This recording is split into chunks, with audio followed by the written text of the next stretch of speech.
Now, everybody, quiet, listen to me. We're going to start a show. Now, some of you people have been with me before. You know it's going to be a tough grind, but we're going to have a show.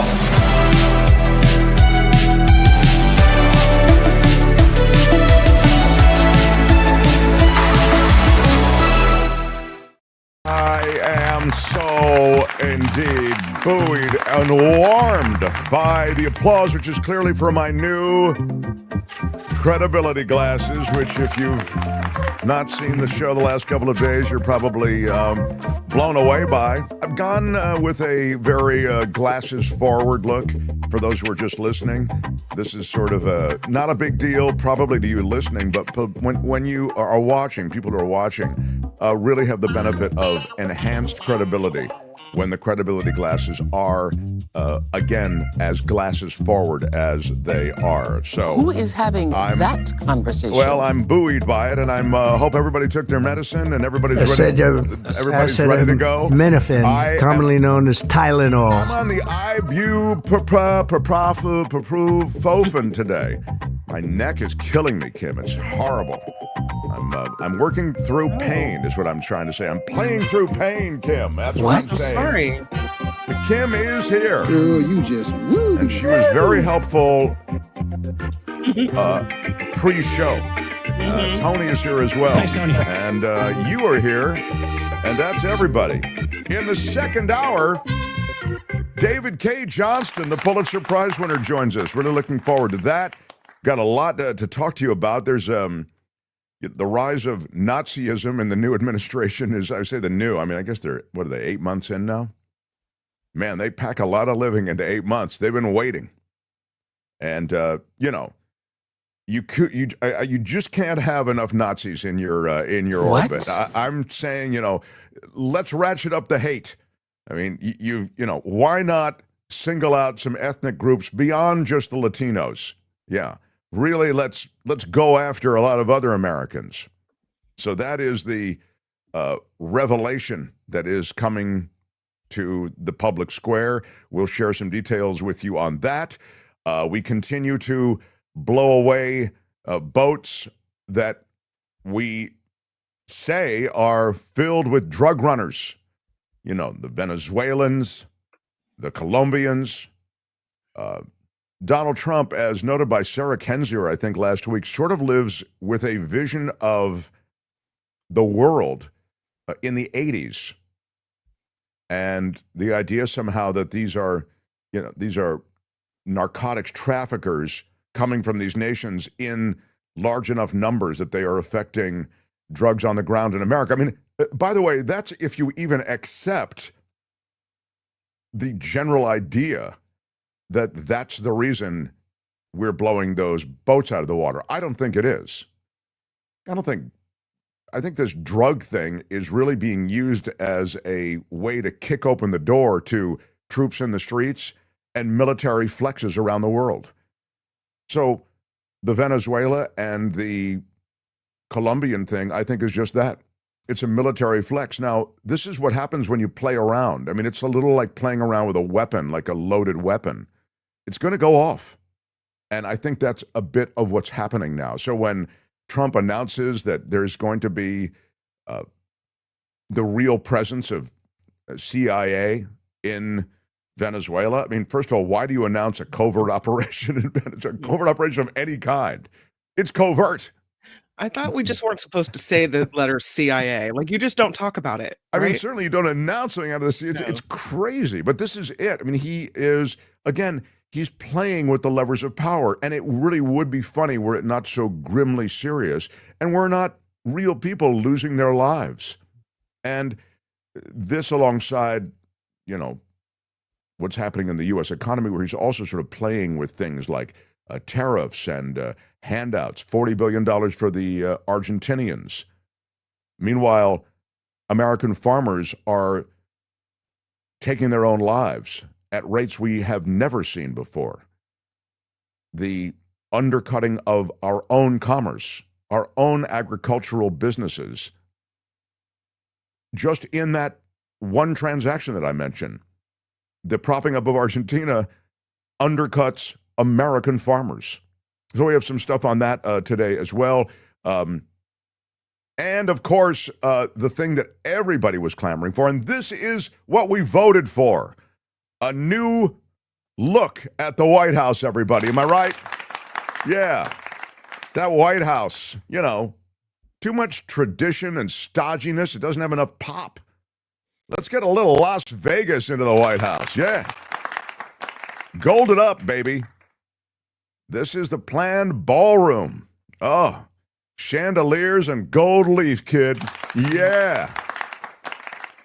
Very opulent. It is. Opulence, a ding word. Thank you. I'll It's been a minute since we've had a good ding word. Opulence, a great one. I thought Trump said we weren't supposed to, or he wasn't going to touch the East Wing. Like it was going to be a building next door adjacent to, but not, you know, he wasn't going to touch the East Wing. Well, he also said he didn't know anything about Project 2025, so I wouldn't take necessarily at his word. I'm sorry. But you did mention the White House, and I mentioned the White House, and you're thinking about the White House, and they're demoing parts of the White House. Why not take a look at the plan? The White House, where the first stages of construction for Trump's new $200 million ballroom are underway, beginning with demolition of parts of the East Wing. You see here they've already made decent headway. Excavators tearing into the side of the building. And joining us tonight from the White House is NBC's Gabe Gutierrez. Gabe, I understand it's tough to see the demolition site from where you are, but what have you been hearing? And I know you've seen some of this video. Well, yeah, you know, Tom, the video is remarkable. And yeah, you're right. Though we don't have a good vantage point here on the North Lawn, this is all happening over my right shoulder in the distance, the East Wing on the other side of the White House. Now, that's been the traditional base of operations for the First Lady. And the president has said that this will cost north of $200 million, but that it will be funded by private donors as well as himself. Now, previously, though, White House officials had said the construction would not really affect the current East Wing. Well, obviously, that's not the case. The president talked about the demolition at an event today honoring LSU baseball teams. He said the wall in the East Room where I was would be knocked down to provide an entrance to the ballroom, which he said would hold nearly 1,000 people. Now, the plans for this 90,000 square foot ballroom, they would be one of the largest renovations to the building in decades, and not since President Truman built out what became of the West Wing here has a construction project been that's so big been undertaken here on the White House grounds, Tom.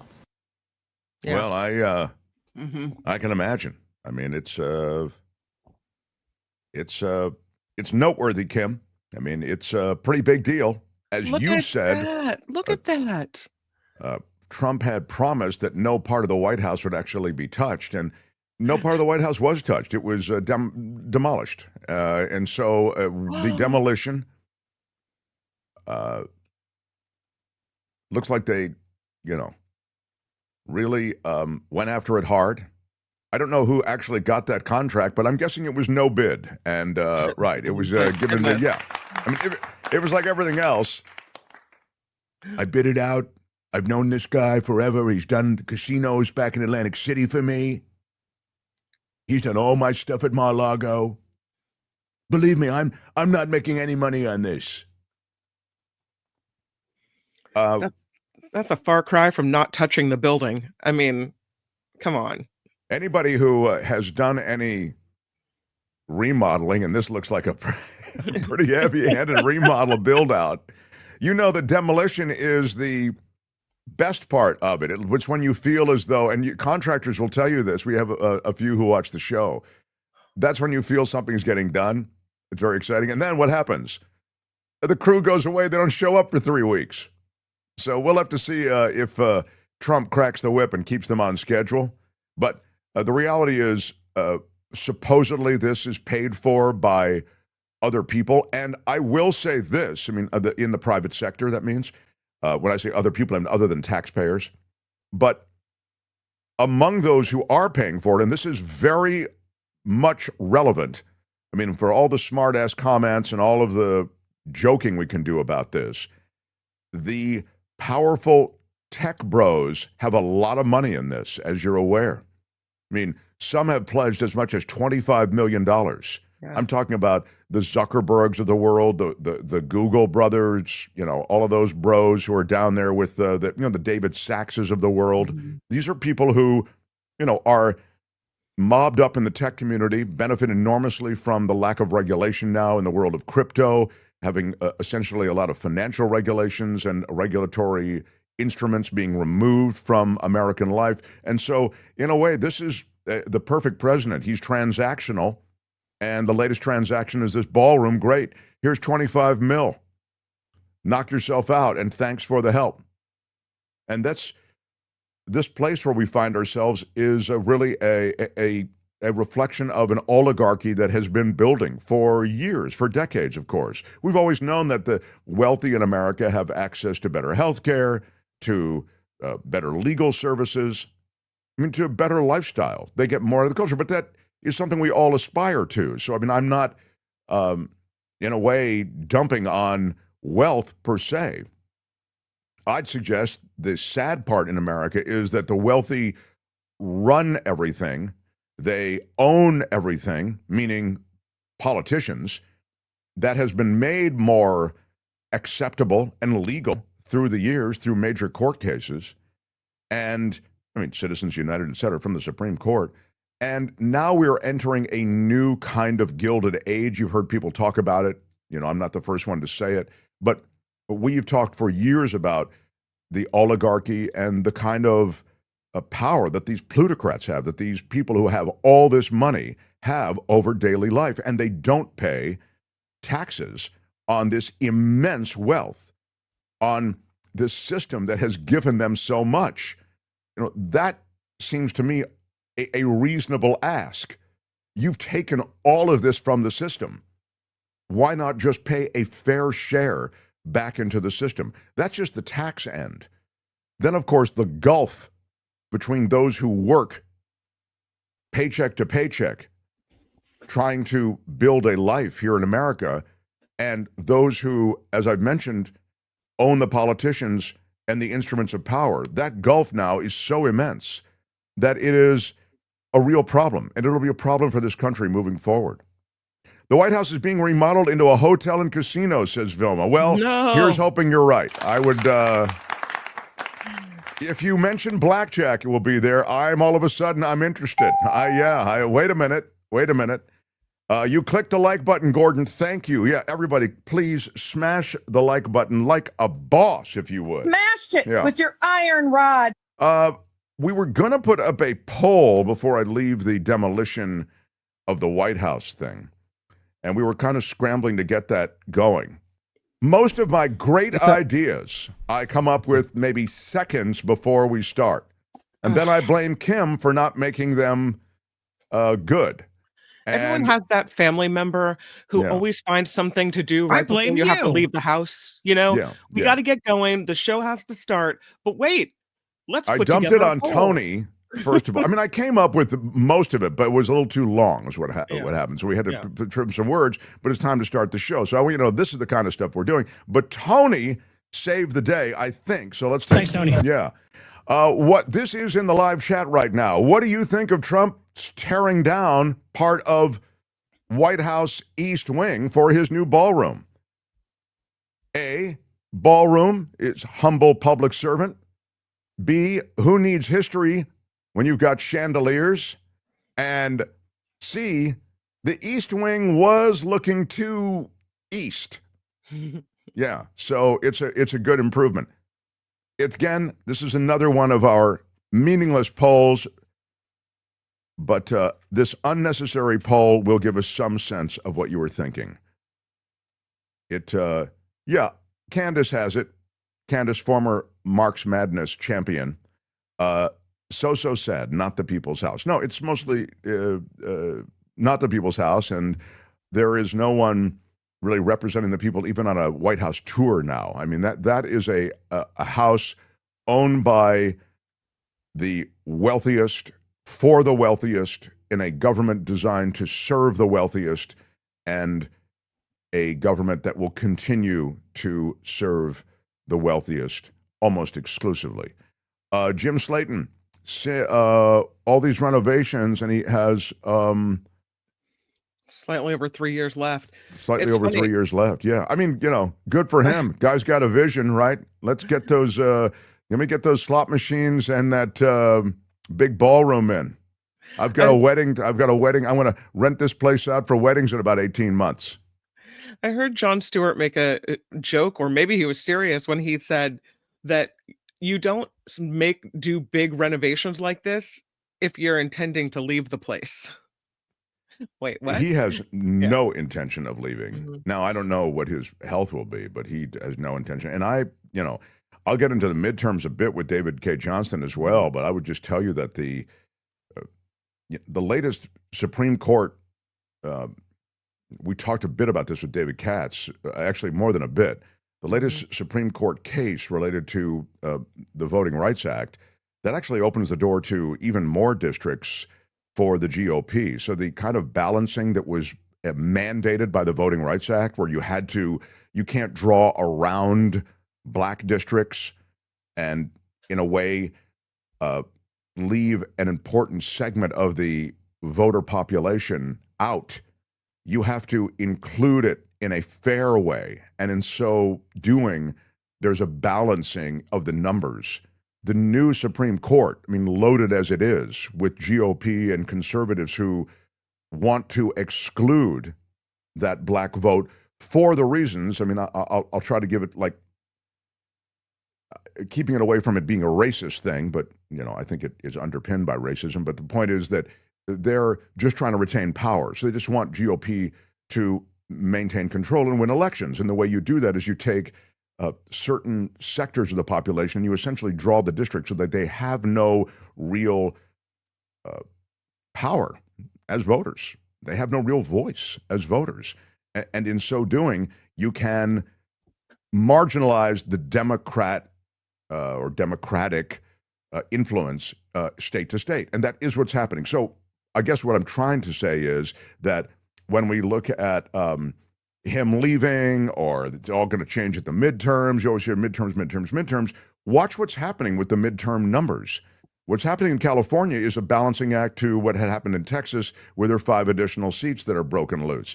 If this Prop 50 passes in California, then you get maybe 5 to balance the Texas thing. But as we've noted before on this show, there are other red states that are doing the same thing that Texas was doing. And so you're going to see more in the way of GOP seats available and likely being delivered to GOP candidates to the point that Democrats really just can't win back the House. So the arithmetic gets to be kind of grim. The last thing I'll mention is that I think it's tomorrow, Nathan Taylor comes from Election Truth Alliance, and we talk about some of the new revelations that have come as a result of court cases, and you'll see that there is, it would seem, based on results, a misrepresentation of the numbers when it comes to voting. To an impossible level. So you have voting results, let's say, in just different precincts of Florida, which is what we're dealing with, and you'll learn about this tomorrow. And you're getting 128, 150% turnout. Well, how's that even possible? So you can see that there seems to be some, at best, irregularity when it comes to the numbers, and at worst, manipulation when it comes to the numbers. We'll talk about that tomorrow. So I'm trying to say that, both the legitimate way that they grab elections in this country, which is to redraw districts and gerrymander, that's for the midterms, and then this other new way, which may have to do with technology. These are ways in which we should worry about whether or not Democrats, or your position, if you're liberal or centrist or just really pushing back against this authoritarian flex, if you're concerned about these things, I think you should be concerned. I don't know that you're regaining any political power in America for the foreseeable future, for the reasons that I've articulated and more. Pamela Kirby with a $20 super chat. First of all, let me say big shout out to you. Big shout out. I want to see a list of donors who are paying for this remodel. He, President Felon, she said, quote, he would be able to pay for all of it. I'm not joking. It is recorded. That is true. He said that this would not require taxpayer money at all. I don't know. again, I don't believe anything he says when it comes to that kind of thing. I'm sorry, not a Trump fan. I don't call him names. Don't make fun of his weight. Don't make fun of his hair. I don't make fun of his skin. But I can say, because those are all the things that people are, but I don't do it here. But I can say I don't believe anything he says. All right? I won't touch this. I won't touch that. I didn't know Project 2025. This is a guy who cooked up a scheme with fake electors to retain power. He declared states of emergency in several states to bring in the National Guard. If you're not seeing the Orwellian Big Brother, there's chaos in Los Angeles. I'm bringing in the Marines. I live in Los Angeles. There's no chaos. What are you talking about? It's absolutely crazy. So same is true in Portland. Same is true in Chicago. Same is true in Washington, D.C. Oh, my God, it's so safe. I brought in the National Guard. Now in Washington, D.C., now you go downtown. You can have a lovely dinner with your wife. You don't have to worry. Meanwhile, I gave you the restaurant numbers month to month, down 60%. These guys had to survive COVID, and now they have to survive the president just kind of effing with them to make a point. You got National Guard troops. What are they doing? Planting flowers, picking up trash? It's absurd. So I don't believe him when he says no taxpayer dollars will be used in the ballroom. But to be fair, he may not need taxpayer dollars because all of this money is flowing in because this is a transactional administration. Give us the money and we will give you the legislation. What you need. What do you need approval for? Good. It's done. Meanwhile, we'll prosecute our enemies. And we're going to start smack-talking Latin American powers like Colombia and Venezuela because we are just so much more powerful than they are. So, again, that's just to use your comment, which I think is right, to platform to a couple of other things that are going on right now. This is something we had the other day, D. Elliott. Dominion Voting Systems was acquired in 2025 by Scott Leyendecker, a former Republican election official, under a new company called Liberty Vote. The previous CEO, John Polis, confirmed the sale. We talked about this the other day, reported it. I think we spoke about it for a while. That, this is a true GOP, I don't know if he's MAGA, but I know he's a longtime Republican election official, and he is obviously someone with a vested interest in the GOP retaining power. Now, that in itself doesn't make him a bad guy, but he now does, I would say he owns this company, Dominion Voting Systems, and at least on the face, doesn't have the neutrality that you would hope a CEO would have. So, all right, I've totally lost my way. It's, but I'm glad we got some, it's the glasses, Kim. It's the credibility glasses give me, I really lean in. But I want you to know that it's not all demolition and construction in Washington.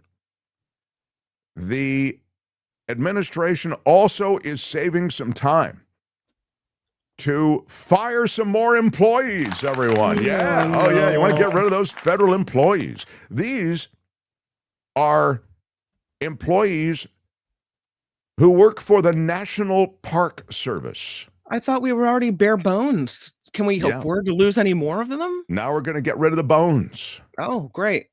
This is a court filing saying that the Interior Department intends to lay off 2,050 workers across 89 units.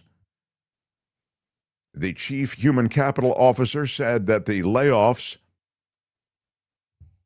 actually were planned, not related to the OMB Russell vote, Project 2025 purging of the federal government.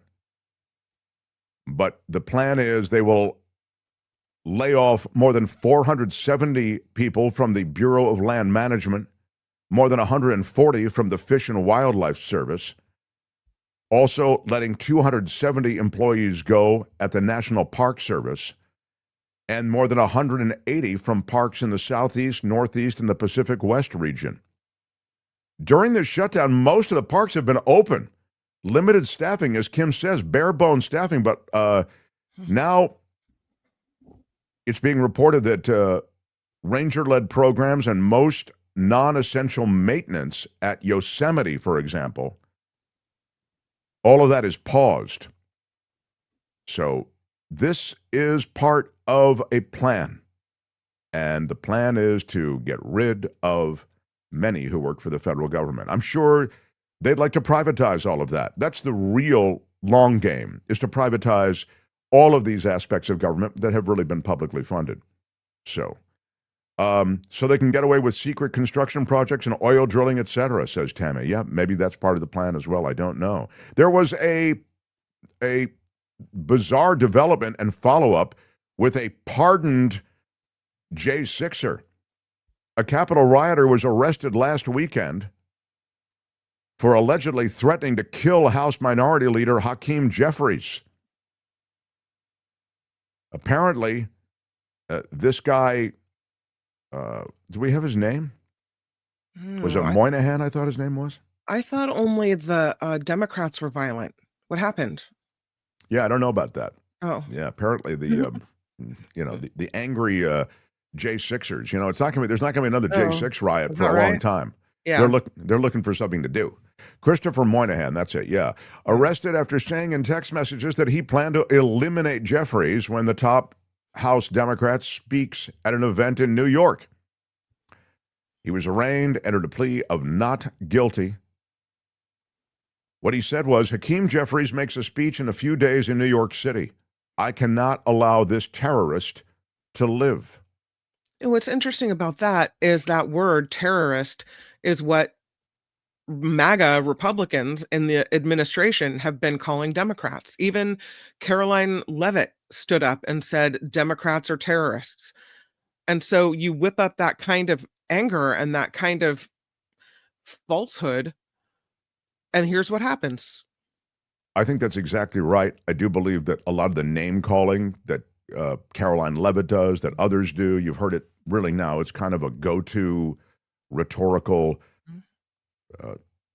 Molotov cocktail that is thrown in, which is the radical Democrats, communists, terrorists. They just throw like all of these words in. But the reason that terrorist is important, I'll get back to in a moment from a legal perspective. But I just want to give you, because you can say, well, I mean, taking him out, that doesn't, no. He stated, allegedly, even if I am hated, he wrote, he, Jeffries, must be eliminated. I will kill him for the future, he said.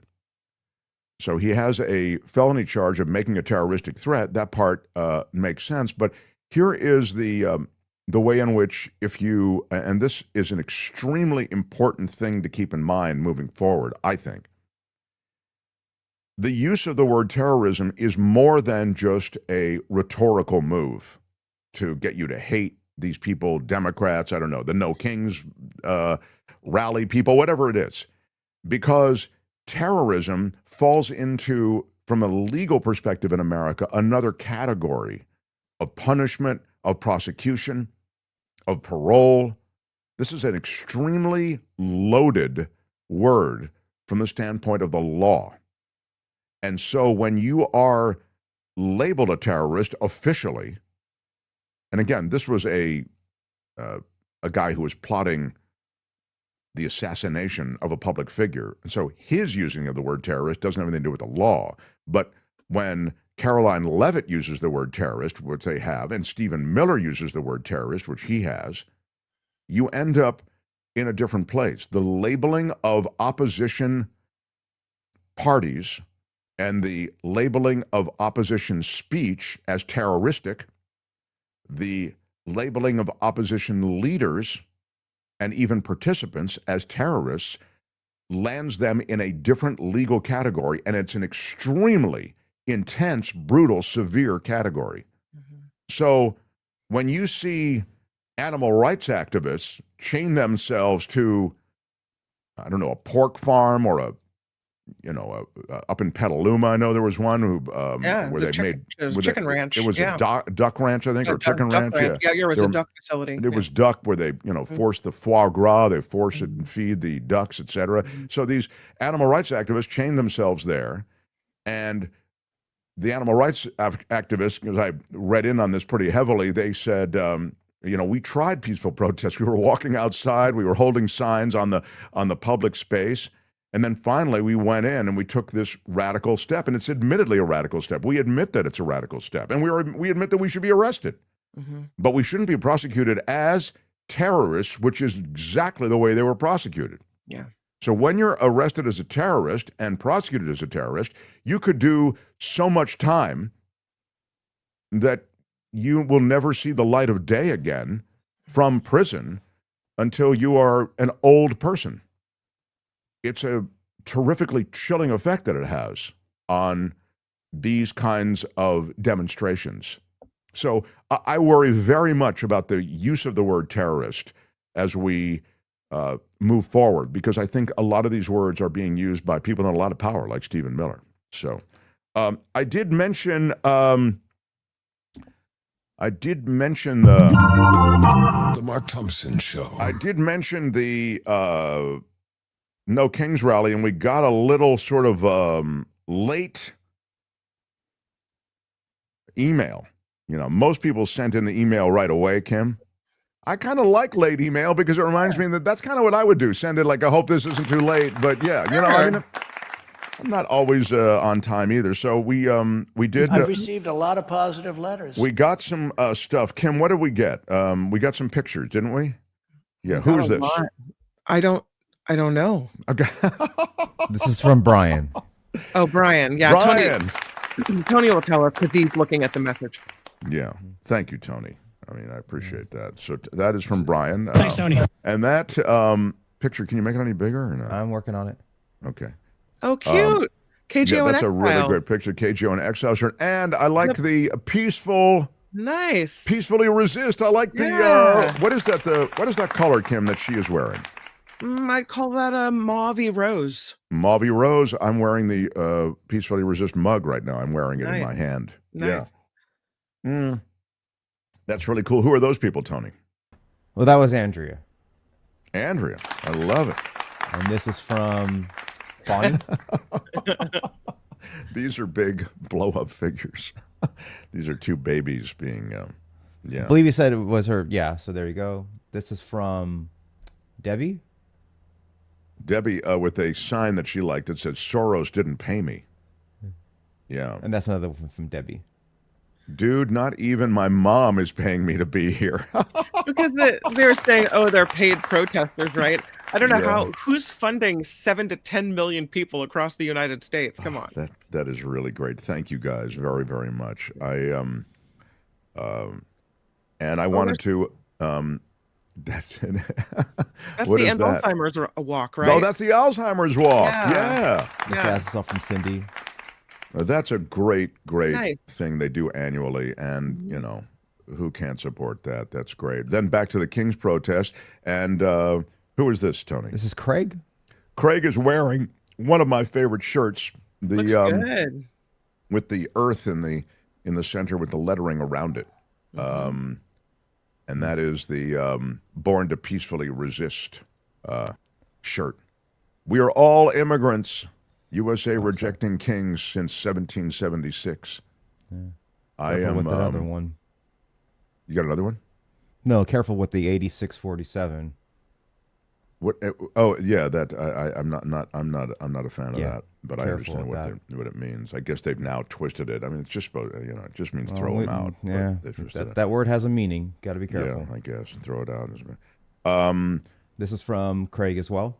Antifa has its own cemetery with 400,000 graves. It's called Arlington. Yeah, I mean, there is a really great sign. It's kind of grim, and that's kind of why that Antifa and cemetery, and that's why those letters are all in red and with dripping blood. In other words, people have spilled blood to fight against fascism. And if you want to see who those people were, you can go to the Arlington National Cemetery, and you can see it. American service people. So... And one last one. Here's from Teresa. And Teresa. with a strong. I believe she's got the. That's really. Oh, she's got some great. Just a classic Mark Merchant. Yeah. So mad respect to Teresa. And really, really great. You guys have you really hit the ball. Nice job. Thank you, everybody. Yeah. I also wanted to give a shout out to Susie. Big shout out. Did I send you this, Tony? I guess Susie. You guys continue to be the best and make my day each day. I've received a lot of positive letters. Bringing great relevant content, important topics, plus fun and interesting things to keep us all from going crazy. I've been a Patreon person for a long time now, don't usually check, but happened to notice recently that I think my name disappeared from the roll. Why are you yelling? Uh-oh. I used to appear in the second bank of names. Anyway, I went to Patreon just to make sure my donation is still coming through, and it seems to be. It is coming through. You can, of course, support the show through Patreon, PayPal, themarkthompsonshow.com. There are links to both. There are links under every single video as well. And while I was there at Patreon, she says, I increased my support from $60 a month to $70 a month. Wow. I know. That is pretty damn cool. Keep up the great and amazing work. You all make a difference. And welcome to Mo Kelly. Nice addition. Yeah. Hoping Jim Avila is okay. Jim is really ailing right now, so think of him. But really cool that you remember him. Jim would appreciate that. Kind regards, Susie L. in Novato. Susie in Novato, she's right down the road. Yeah, she is right down the road. She was in Long Beach this past weekend, she says, and they had a great No Kings event. So I passed this, Susie, on to Commander Tony. And Commander Tony will look to make sure that your name does show up in that second bank of names. Isn't that right, Tony? Thanks, Tony. Okay. I'll make adjustments. There's only so many. I had to move a lot of stuff around to make everything fit, and if I'm sorry if I might have pushed some names down to another tier just for font size and for reasons to make everything. Oh, fit. I see. You think that she is appearing, but just in another tier? I'm hoping. Yeah. I'll ask Mr. Predicto if you'll be doing this successfully. Mr. Predicto, will Tony move Susie into the bank of names that she should be in? Mr. Predicto, we ask you. It is best not to say now. It's I'll best fix not it to later. Say now. I mean, Mr. Predicto's It'll doubting be Tony's fixed next ability. month. He doesn't. Mr. Predicto doesn't want to say No. he's not gonna. It's not gonna happen, but he's doubtful. Wow. I'll do what I can. Anyway, Luis says, so 8647 is a definite death threat, yet I will kill him. Jeffries for the future is vague speak. Yeah. Pardon-worthy. Gotcha. Makes total sense. Yeah, exactly. Hashtag idiots. Yeah. It's just that everything's been perverted a bit. That's why I like that. I'm sorry. That's my favorite 1984.5, Project 1984.5, because it really feels that way to me. They're going to tell you what to believe. They're going to give you your reality, and you either accept it or you're out. Finest audience in all the Shire. Look at our spirit. Look at our spirit. Richard Delamater. How about Richard Delamater? Big shout out. He's the heart and soul of the inebriated set on our crew. Trump he goes into these various places. He must have an energy. I always see him with these women and, partying, and, he just seems to be, very happy. Richard Delamater. So I'm sort of in that place where I go, I want whatever he's having. Big Tuna with a $5 super chat. Trump only needs a small jewelry box for his ballroom, which he could get out of Melania's top drawer.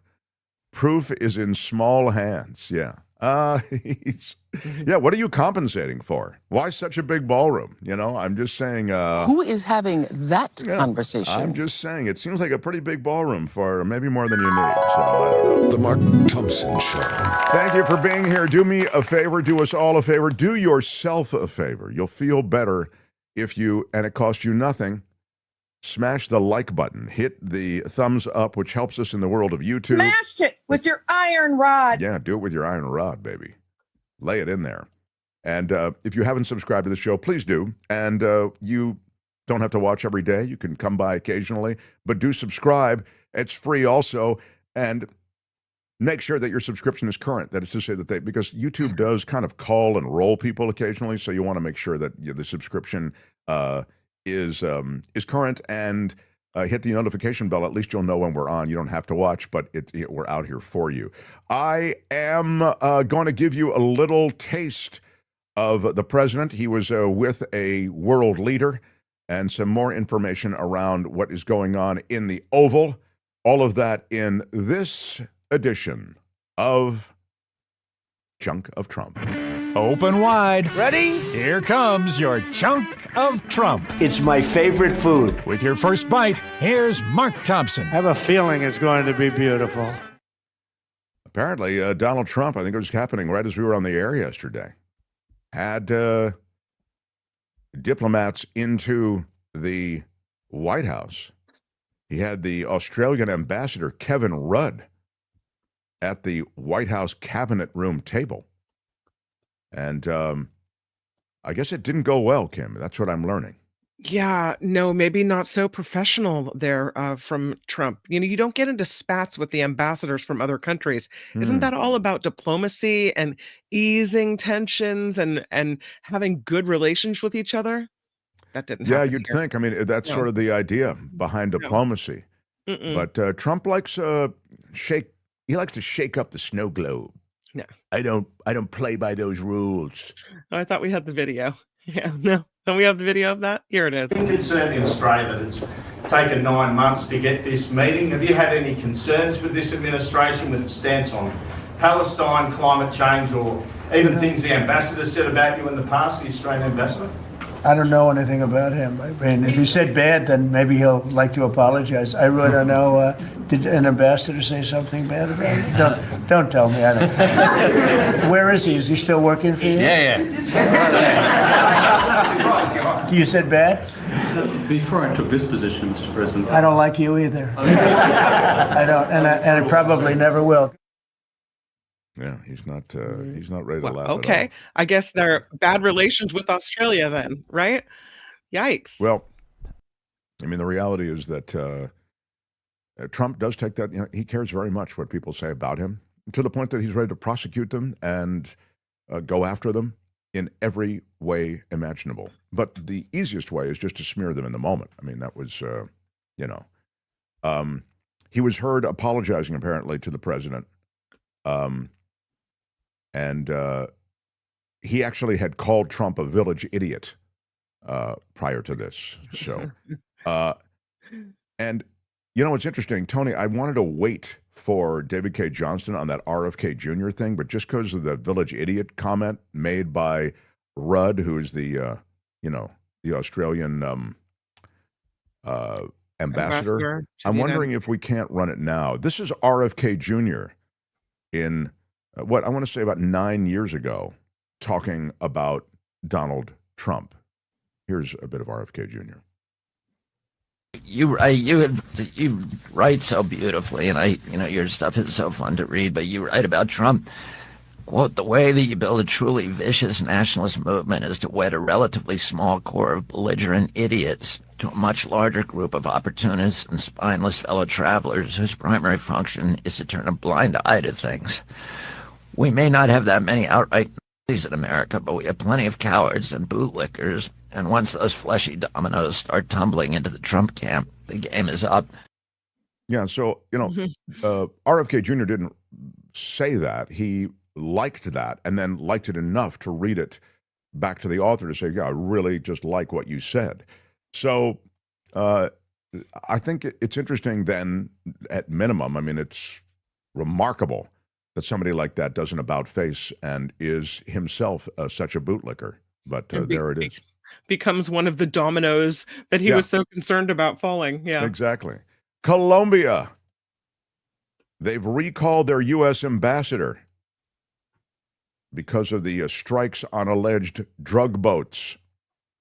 This is a really volatile thing that I think is happening both with Venezuela and with Colombia. But now you see that Colombia has recalled its ambassador to Washington. There's a back and forth between Gustavo Petro, who's the Colombian president, and Trump. And this has really gotten ugly with the attack on what was deemed to be a Colombian fishing vessel in territorial waters. I mean, this is a direct threat to national sovereignty, is what Petro said. And the victim was a lifelong fisherman and a humble human being. Again, these are all the words of the Colombian president. In response, Donald Trump, who's claimed such attacks are designed to stop drug smuggling to the U.S., his response to Petro was calling Petro an illegal drug dealer and vowed to end aid payments to Colombia. And I'll remind you that Colombia receives all these aid payments from the U.S. to help with counter-narcotics movements. I mean, it's actually a pretty sensible policy, like try to get into the world of beating back the pipeline of narcotics coming into America down in those countries where the pipeline starts. And now you got smack talk from Trump, and he doesn't know what he's talking about. You know, he's saying that you close up those drug cultivation centers, or the United States will close them up for you, and it won't be done nicely. And so that's what led to the Colombian president being withdrawn. And I'll just remind you that this is kind of a vision of drug trafficking that sort of goes back to the 80s. I mean, Colombia is not the super highway of cocaine into America that it was back then. So again, it doesn't even necessarily reflect a reality, but it does reflect a reality when it comes to the general disposition of Donald Trump to bring the military in and to kind of show the might of America. Trump is suggesting buying Argentinian beef. This is crazy. The farmers of America, already brutalized by the tariffs on China, in retaliation said, great, if you're going to tariff us to this degree, we're not going to buy any of your soybeans. We're going elsewhere. That was the biggest consumer for all of these farmers in America. Now they go to Argentina and Brazil for their soybeans to the Chinese, and we are bailing out the Argentinians to the tune of $40 billion. Why are we doing that? Because Scott Bessent is connected to powerful hedge fund managers who are heavily invested in Argentina. Their economy's dropping like a stone, and so you end up with a desire to prop up the Argentinian economy. The politics of Argentina are diseased. There's a new political power there, and all of these investors are saying, you know, we stand to lose a lot if Argentina goes down. There's no vested interest that America has in propping up Argentina to this degree. So $40 billion, first $20 billion, then another $20 billion goes to Argentina, and the American farming industry is going, what the F are you doing? Mm-hmm. So now, because they've gotten these additional subsidies, they are able to further discount their soybean product. The tax that was on the soybean product going out has now been eliminated. So now the Chinese are able to buy this wildly discounted soybean product, and the Chinese are saying they're never coming back to America. Chinese are angry about the tariffs. So add to that, so it's again, that whole thing was just a setup to tell you that Trump yesterday said that the administration is considering buying beef from Argentina. The U.S., strained by high costs and trade uncertainty, already has farmers who are going to get a bailout from Trump. That's what happened in his first term as well. He put in policies that hurt American farmers, and they got checks from the government. Now they'll get more checks from the government. On Air Force One, Trump made these comments as a possible way to lower the price of beef in the United States. In other words, more supply, I guess. One of the things we're thinking about doing, he said, is importing beef from Argentina. Again, this is lunacy. This bailout of Argentina, the subsequent cutting of checks to farmers who would otherwise have a perfectly good consumer in the country of China and a steady consumer as well. I mean, the Chinese appetite, if you will, I mean, commercial appetite for the soybean product in America is well established. There was no problem with it.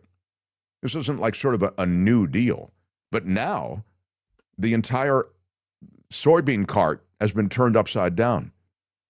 So, asked what he would say to American farmers who feel the New Deal is benefiting the South American country more than them, Trump said, Argentina is fighting for its life. In fact, we have that video, don't you, Tony? Here he is aboard Air Force One. Question is, what do you have to say to U.S. farmers who feel that the deal is benefiting Argentina more than it is them, as they are Argentina's fighting for its life, young lady. You don't know anything about it. They're fighting for their life. Nothing's benefiting Argentina. They're fighting for their life. You understand what that means? They have no money. They have no anything. They're fighting so hard to survive. If I can help them survive in a free world, I happen to like the president of Argentina. I think he's trying to do the best he can. But don't make it sound like they're doing great. They are dying. All right? They're dying. What do you mean by being? Well, that's so patronizing. Young lady. Like, young lady. You don't understand, young lady. Yeah. Right. The University of Arizona becoming the 7th U.S. college to say no to Donald Trump's compact. As you know, the administration has pushed 9 universities to sign these deals that seek to make changes in line with conservative ideas and ideology. You have to pass your curricula through this process of vetting and deciding exactly what's being taught at the university. So University of Arizona said no. And now you're starting to see universities beginning to push back. The Trump nominee saying that MLK Jr.'s holiday belongs in hell and that he has a Nazi streak in him. His name is Paul Ingrassia. He is up to lead a whistleblower agency, and he's set for Senate confirmation today. A Nazi? What? Yeah. I'm sorry. Thursday is Thursdays is not. Oh, well, and I don't know. That's gonna. If you're planning on attending, I'd leave the time open. Maybe have a plan B. I mean, this seems a little much even for these guys who are ready to look the other way on a lot of stuff. Paul Ingrassia, the nominee to lead the Office of Special Counsel, told a group of fellow Republicans in a text chain that the Martin Luther King Jr. holiday should be tossed into the 7th circle of hell. And he said that he has a Nazi streak. Ingrassia, who is a Senate confirmation hearing this week on Thursday, made his remarks in a chain with a half a dozen Republican operatives and influencers, according to the chat. MLK Jr., this is the actual quote, was the 1960s George Floyd, and his, quote, holiday should be ended and tossed into the 7th circle of hell where it belongs. Jesus Christ, one participant responded. Using an Italian slur for black people, Ingrassia wrote a month earlier in the group chat that was seen by Politico, who broke this story. I don't know this word. I don't know. I guess it's an Italian put down for black people. Anyways, no more of these holidays from Kwanzaa to MLK Jr. Day to Black History Month to Juneteenth, he said. Every single one needs to be eviscerated. So Politico interviewed 2 people in the chat, granted them anonymity, and they expressed concerns about personal and professional repercussions from all of this. I would certainly hope. One retained the messages and showed the text chain in its entirety to Politico. So that's how it was independently verified. And then in addition, there was other reporting to corroborate the fact that the number listed on the chain belongs to Ingrassia. The person said that he came forward because he wants the government to be staffed with experienced people who are taken seriously. The second person has since deleted the chain, didn't recall specifics about it, but did confirm that the discussions took place. Yeah. And if you read it, I mean, this, as you just mentioned, this guy appears to be, if it's a legit, a full-blown racist, like horrible. I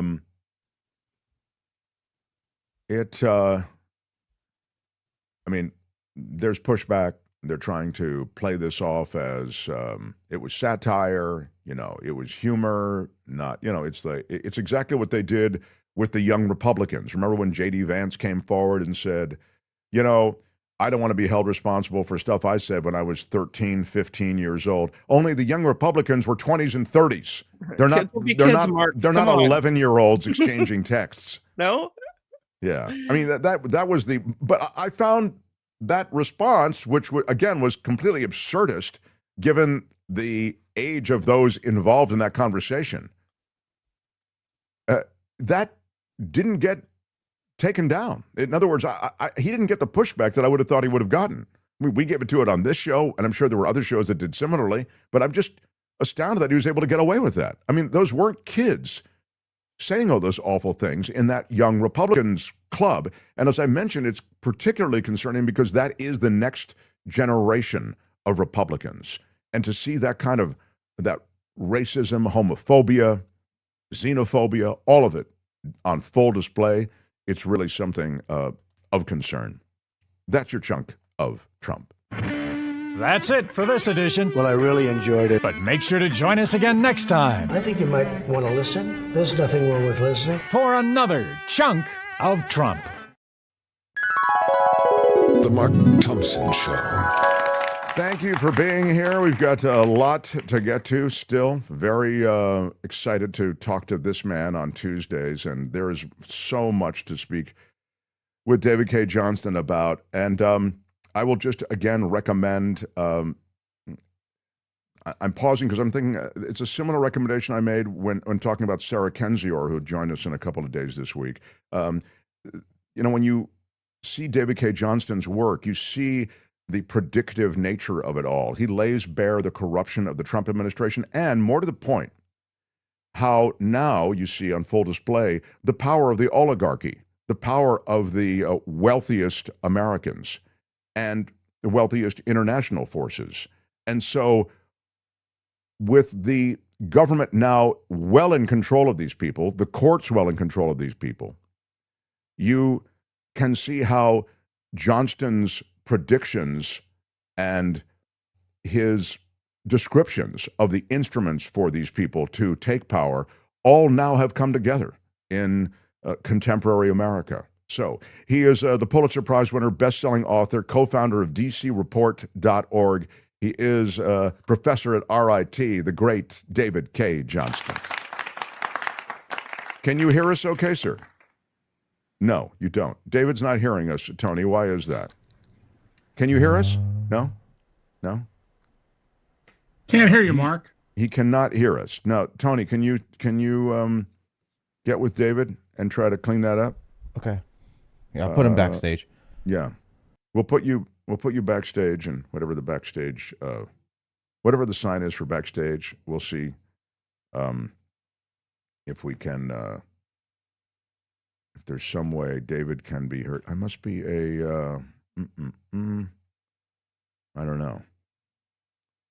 Can you maybe you email him or something? I want to, or yeah, if he drops and comes back, maybe that's the way to do it. When all else fails, when all fails, just reboot the entire house. If that doesn't work, that works more times than it should.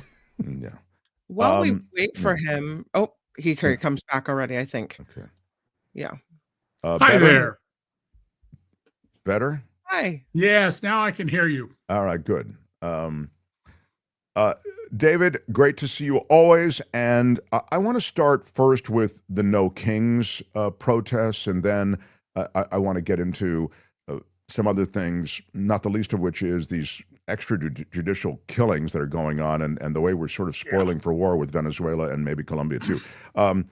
But I've heard both sides of the No Kings protest things like, it's not going to change anything. And then I've heard others, and I think it's a reasonable argument, it's the argument I have, which is that, people need an outlet. People need to know that there are people in your community that believe similarly, that there's a big movement out there, and this is how movements start. What was your take on what went down?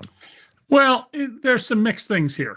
First of all, the best estimate number seems to be 7 million people, which is a 40% increase over the previous No Kings March.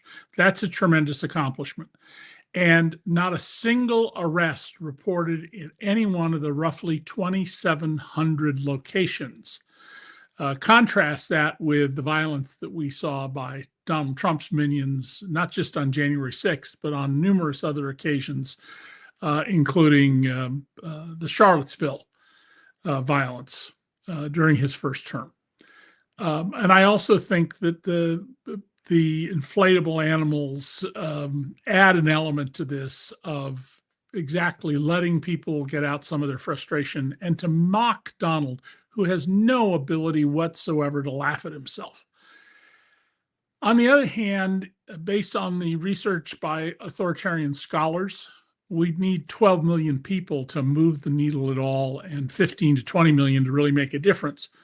So my hope is that come next April, when the weather in the part of the country I live in is warm again, and we're much more into the 2026 elections, that the organizers are able to get out a lot more people. By the way, there were the demonstrations that we went to, two of them, which I posted on my Facebook page, which is public to anybody, and on Blue Sky and Threads. There were lots of people saying, "Where's my $50? Or where's my money for showing up?" Because let's remember that Donald Trump paid actors for his announcement in 2015 that he was running for president. You know, the reason you saw people in Midtown Manhattan, not exactly a hotbed of racism, applauding on cue more than 40 times, was they got paid. And nobody got paid to show up to these events. So there needs to be more work done. It's a work in progress. There's been success. There needs, some places there were speakers and marches. The little village town of 38,000 people where I live, however, had a larger audience, at least when I was there, than the one in literally neighboring Rochester, which has 5.5 times as many people. That I found a little troubling. Does that speak to a political disposition, or does that speak to organizational? I don't know. There was nobody organizing what happened in Brighton, where I live, where 3 major roads cross. So the center of our little town is called 12 Corners, because that's what happened. 3 roads cross. The sidewalks were lined. People were happy. One of the wealthier businessmen in town, I saw him and I walked over to him and I said, "Glad to see the capitalists protesting." And he said, "Well, there is no capitalism without freedom," which is exactly correct. There's great. No capitalism without freedom. The Rochester demonstration had really well-organized support. There were a dozen older women holding up those inflatable or floating noodles you use in a swimming pool. Oh, sure. As symbolic barriers to make sure that people only cross the streets at the safe places where there's an intersection and a traffic light. So it was very well organized. We saw huge crowds in expected places for huge crowds, big cities. But there were lots of demonstrations in small towns across America, and there'll need to be a lot more of those. Now, one of the things that's about to change is Karoline Leavitt said with the shutdown of the government, they wouldn't take money away from WIC, Women, Infants, and Children, the nutrition program. I had one of my classes last night interview someone who is an executive of a big food bank, and a lot of concern about what's going to happen there. Are they actually going to see to it that WIC continues, or are we going to be a country that's going to take pregnant women and mothers of little children and cut off their food? Something like a very high percentage of women with small children are on WIC in this country. In some states, Medicare pays for 40% of childbirths. What about SNAP? SNAP benefits run out. That's the old food stamp program, and is by itself quite inadequate. So that's going to be a real test here. But look at what is happening here. I mean, Donald Trump's economic position is the same one the Republicans have had now since Ronald Reagan. The reason we don't have more jobs in the country is that there isn't enough money for the wealthy to invest. Nonsense, but let's take their argument. So how do we get them that money? Well, we cut their taxes and allow many people to live tax-free because we'll let them borrow against their assets instead of reporting taxable income. So where are we going to get money? Well, that's easy. Children, the disabled, the elderly, veterans who are not well, the sick, the people who can't fight back. Well, that's the point. Exactly Those people you what mentioned, we're seeing happening here. yeah, they don't have political power. So when you talk about, I mean, it's a moving anecdote, and it's an emotional thing to consider the pregnant woman who has this paltry amount of funding coming in to keep her and her baby going. But the reality is they have no political power. Yeah, Mark, I'm surprised that the Democrats still don't seem how to understand how to make issues out of things. So we just signed contracts to buy 2 corporate jets for $172 million for the 2 of them, one, for Kristi Noem and her staff. Now, I'm not going to dispute that in a country this size, the heads of agencies like ICE and the FBI should have a corporate plane.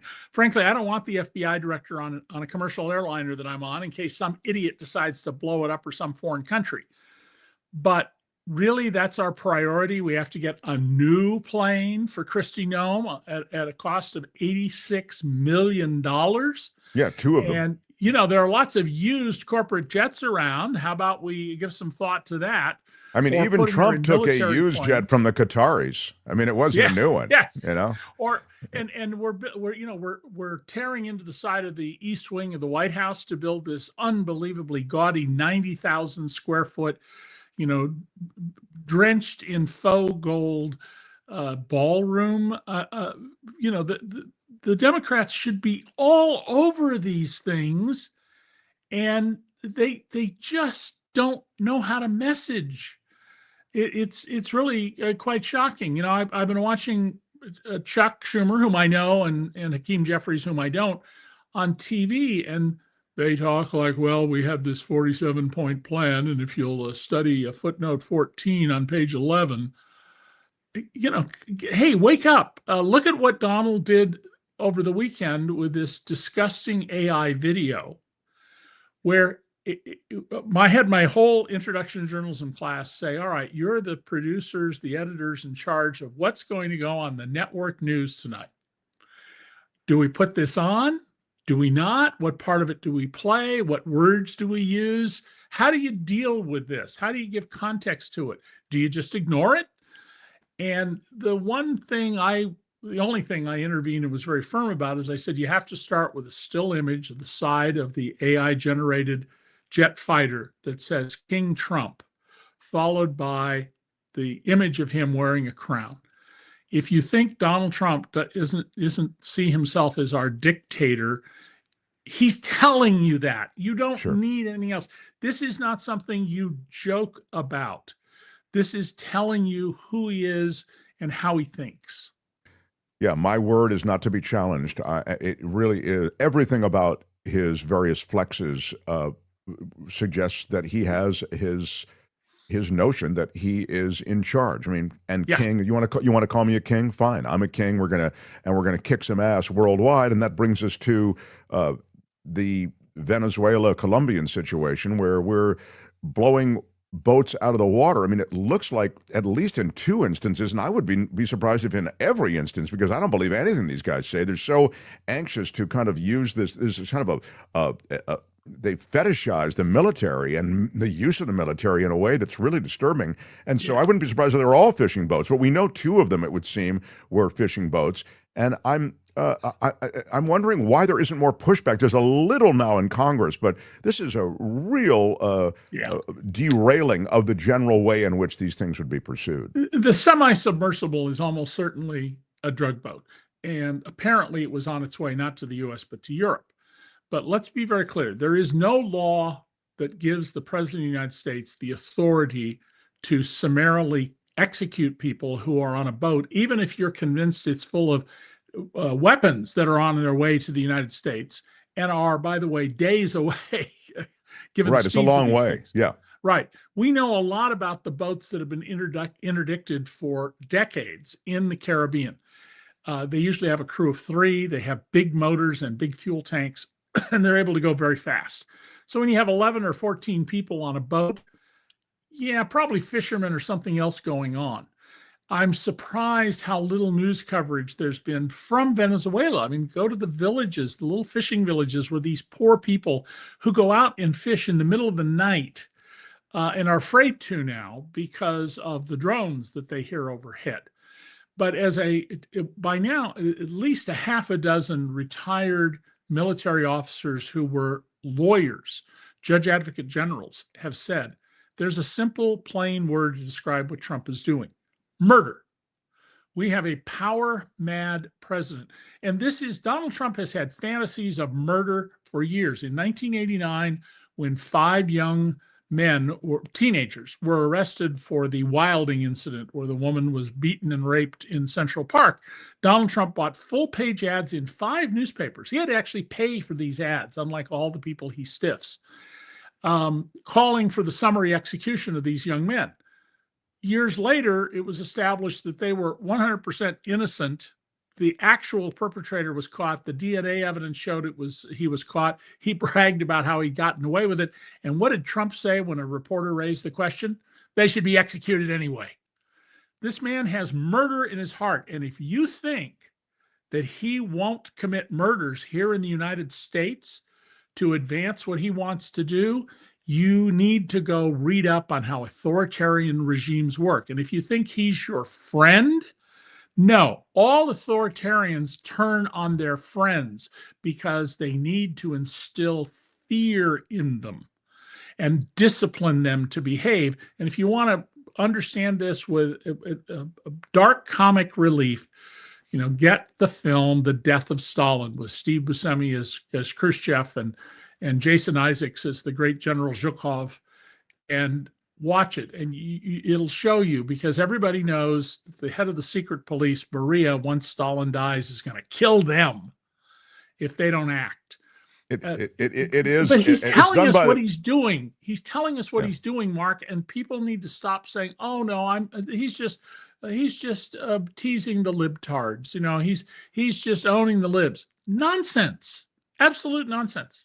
But the people in charge on the GOP side have completely remained silent. When I say completely, as I say, there's been a little murmur and pushback around these extrajudicial killings. But apart from that, David, I'm astounded, because even for example, the cutting off of funds to blue states and blue cities that have $20 billion worth of infrastructure projects underway.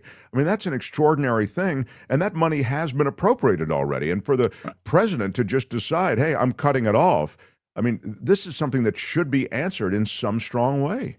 Well, among other things, it is absolutely a violation of the Constitution. It's in violation of the Supreme Court decision that the president has to spend the money that's allocated, and the Impoundment Act that was passed to make sure that that happens. I mean, look, Trump doesn't know what's in the Constitution, and he has, he's asserted that I have an Article 2 that says I can do anything I want. I just taught Article 2 last week in my law class. It says nothing in a million miles of that. But no one will stand up to him. Speaker Johnson was asked about both the latest Venezuelan boat killing, or maybe it was one back, and then about this disgusting AI video where Trump is attacking people. And I don't know if you know, the young man in the front is Harry Sisson, who is a 23-year-old podcaster who's very tough on Trump, very smart young man. And he can't bring himself to say anything more than, well, we all know the president does things in different ways. The Republicans are not, who used to call themselves the party of law and order, falsely, apparently, they are not standing up for the Constitution. They are not standing up for their oath of office. And that leads me to a different point, Mark, because I really would like to talk about this. Everybody has seen, and maybe Alfred or whoever's the control room can put up the map. here are the districts in the South currently represented by black members of Congress, and here's what's likely to happen after gerrymandering. And basically, most of them disappear. Jasmine Crockett in Texas is particularly being targeted because we certainly can't have a very highly educated, smart black woman from Texas. Who is outspoken also. Oh, yes. Oh, yeah. Very much so. And she's not Katie Porter, but she's a very good questioner. I don't see this as the time for dismay and worry. I see this as opportunity. You have lemons, make lemonade. In order to create these gerrymandered districts, they have to dilute existing districts. And so districts that now are, say, 5 or 7 points Republican over Democrat, they're going to have to go down to being 1 or 2 or 3 points. And this goes back to something I'm sure some people will feel I'm a broken record about this, but hey, just get out the vote. Get the damn people registered and get them to the polls. That's how you change government. And tell Democrats, no more money for TV ads. TV ads do not move the dial. Create a TV ad if you want and give it to journalists, or play it once like the famous 1984 Apple ad with the athlete who comes in and throws the hammer into the television screen, and then get free use of it. Spend your money giving little subsidies to people, hiring young people, hiring old people who need to make some money to go door to door to talk to people. There was a saying at the LA Times back in the 70s that really got to the point of this, and a little statue or emblem on a desk. Goya-cod. Get off your ass, knock on doors. And we've seen a number of cases around the country in the last 50 years where somebody nobody ever heard of ran for Congress or the Board of Supervisors in Santa Clara County, where San Jose is, or other offices, and they and their supporters went door to door. There are people who've said, the way I got elected was I literally spent 2 years knocking on every single door in my district. And that's how I got elected. This is an opportunity, because Donald Trump got elected with 49.5% of the vote, which of course, the real winner in the election was, as always, didn't bother to vote. But his approval ratings now, depending on which poll you look at, are between 44, and that's the Rasmussen poll that always shows Republicans doing better, down to about 35%. And it's going to get worse as the economy turns. So, tell Democratic Party leaders, tell the folks who want you to contribute money and say, I need to buy ads for TV. Call them up and say, no, you tell me you're not buying any more TV ads, and I'll send you 5 times what I would have sent you. Yeah, well, one of the reasons 5 times means $25 instead of 5. Sure, right. I mean, be smart about how much you toss in. But one of the reasons that there is so much traditional legacy media spent is that in the political world is that oftentimes the media buyers are compensated. As you know, political consultants are often compensated based they on get percent. 13 to 15% of the buy. Thank so you. If you buy $100 million of the ads, they have to create the ads and make them. But on a margin like that, I don't know any leading media consultants you see on the air who are living in poverty. Thank you. Those are the percentages, and that's the reason. Never won a race. Yeah. I mean, so when you note that you should go door to door, or you should use independent advertising, come on podcasts, whatever it might be, that's not going to pay that percentage of the buy from legacy media, and that's the reason. So there's a system at play here also. David, one way, Mark, to deal with that system is to go to the consultants and say, you know what, this time around, you're not going to make a lot of money. We're not going to do it this way. We need you in the long run. We'll put you on a salary. We'll do whatever it is we have to do. But, you're not getting rich this time around.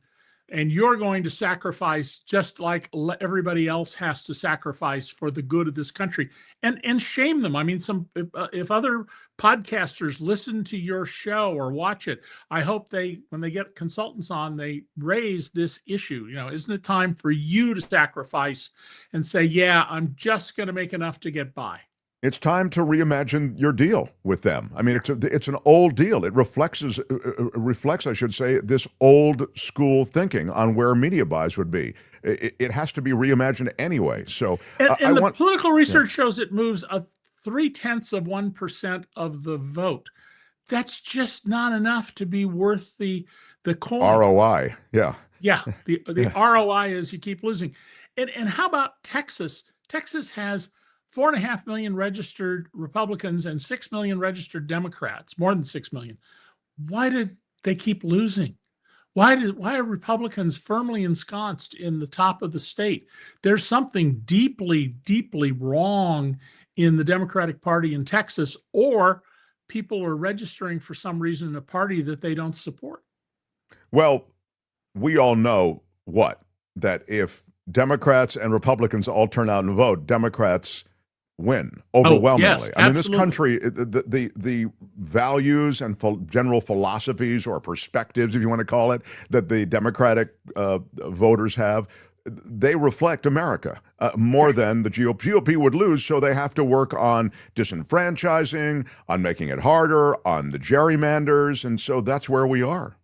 Imagine it's 1st of March. A large part of the country is absolutely cold. It's below freezing temperatures. There's snow on the ground.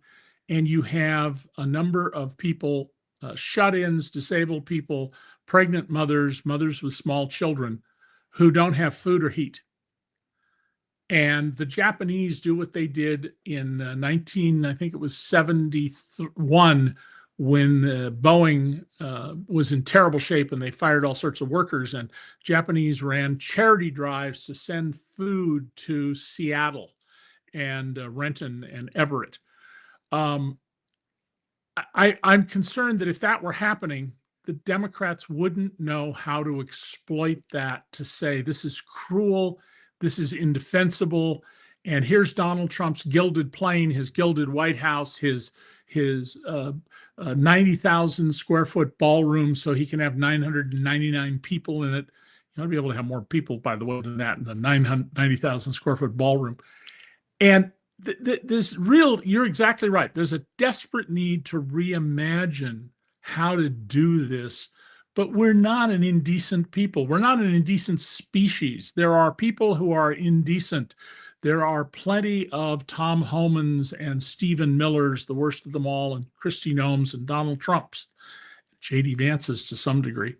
And they're a minority. They're not the standard. They need to be confronted head on. You know, you're doing cruel and awful things. They're not making us better off. And the economy is starting to go in reverse. Trump keeps pushing the Saudis and the rest of OPEC to produce more oil. You know what that's going to lead to? Shutting down oil wells in the United States. Donald is pushing for more natural gas, like billions of cubic feet per day of additional natural gas production, so we can liquefy it, freeze it, make it cold, liquefy it, and ship it out of the country. Your gas bill, if you use natural gas heating this winter, is going to be tremendous because of this. Because he doesn't know what he's doing. Well, that's and exactly yet the right. Democrats, they get into this. Well, the 2.4% percentage change. Geez. I mean, what I love that you've just pointed to is the messaging, because you're right. The Gilded Age is literally gilded there. You can show the pictures, and it is obscene compared to what's happening with the second thing that I love you say, which is that Trump has no idea what he's doing on the economy. These tariffs are chaotic. It's a system of patronage, so he can get favors, personal enrichment as a result of whatever deals, which is what but meantime, he's screwing American farmers. I talked last hour about the fact that soybean farmers are completely screwed. Their number one customer is China. Forever, exactly. China said, hey, you know what? Enough of this. We're not going to use American soybean anymore. So they're going to Brazil and now Argentina, where we're bailing out the government there so that hedge fund operators who are connected to Scott Bessent can recoup some of their investment, which was dropping like a stone. It's really absurdist. This is a welfare on a luxurious scale for speculators. We need speculators in the market. This is not an attack on speculators, but speculators are supposed to take their losses because they made bad choices, not get bailed out in corporate welfare. And this is Donald, who nothing happened to his property in Lower Manhattan on 9/11, and yet he collected money as if his building was damaged and when nothing happened.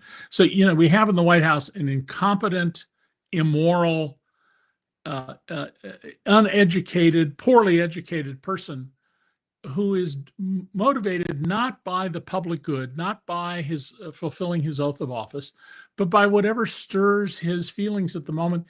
And that the Republicans can't find people to stand up. I mean, even Mitt Romney just sort of stood up a little bit. I mean, instead of no spine, he had a rubber spine, to his everlasting shame, especially given his religion and the belief of the LDS Church that one day the Constitution, which the Mormons are taught exists only to allow the restoration of God's one true church, that one day the Constitution will hang as if by a thread and a member of the priesthood will step forward and save the nation. Well, you had your chance, Mitt. So I don't know. You're probably not going to get into heaven. Well, the whole the playing the Christian card over and over, and these guys really are. I think they'd like to see they're Christo-fascists. Many of them. I mean, yes. It's, demonstrably so. They want to see a Christian nation. And so by the way, I mean, if there was a Jesus, if he could come back in all of his dark hair, swarthy skin, and brown eyes, he'd be gerrymandered out. Absolutely appalled. Yeah.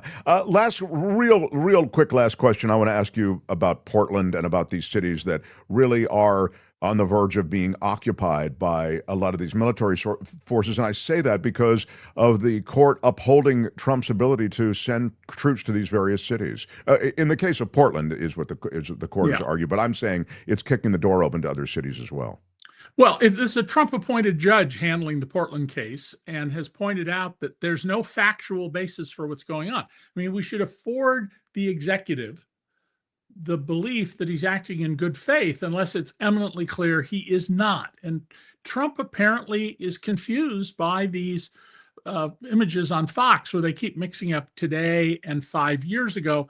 And even 5 years ago, the area where there were some fires and some trouble, it's a tiny little portion. I've been there many, many times of downtown Portland. It's not even the central business district. It's off to the side near the Multnomah County building and some other government buildings.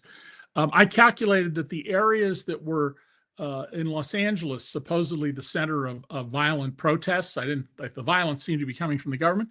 They worked out to be, I put it at DC Report or in my social feed, I think it was saying like 0.00037% of the area of the city of Los Angeles.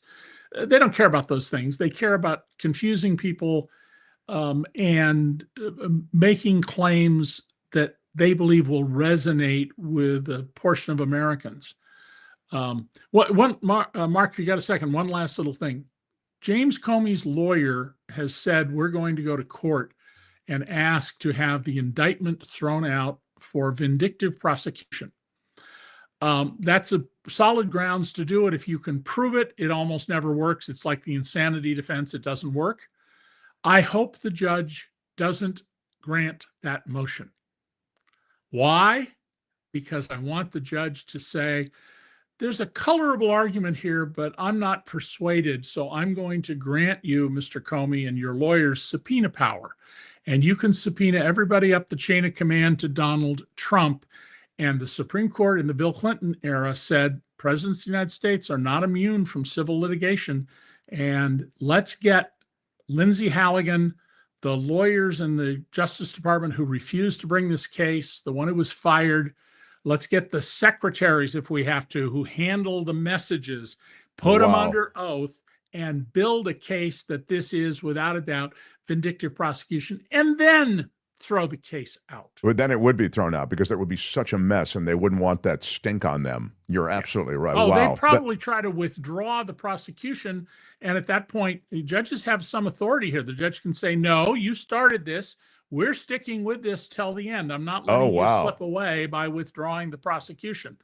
That's wild. I didn't know that. I thought that they could drop it, but the reality is once it's started, it's possible anyway that Judges it may have almost to be. always say sure, but if you can show some bad faith reason, the judge can continue a jurisdiction and he can turn it into an inquiry about the prosecutors. And Lindsay Halligan, she will not survive legally something like this. And in fact, if what appears to have happened is shown to have actually happened, she should lose her law license. The two lawyers who came in with her should lose their, they shouldn't be disciplined by you can't practice law for 6 months. They should be disbarred. Well, boy, I think if there's ever an aftermath and a real examination of what's happened during this period, the Justice Department has been populated by all of these loyalists and incompetents. There might be many who would be disbarred. I mean, and domestic enemies of the Constitution. Yeah, thank you. It's so well said. David, thank you. Appreciate you always. Yeah, see you next week. Yeah, David Cay Johnston, everybody. Yeah, there's the side of that plane Tony found. That's the, yeah. All right, we've got. I've told you it's never easy being in this business. The Mark Thompson Show. Right on, everybody. Thank you for being here. That is just one of the highlights of your week. As I mentioned, you'll have Nathan Taylor from Election Truth Alliance coming through. I think he comes through tomorrow. Greg Palast in the pipeline as well when it comes to voting. Both those guys, I think, can really shed a light on what is happening. Sarah Kendzior joins us on Thursday, and we'll talk a bit about the power structure that we've been talking about.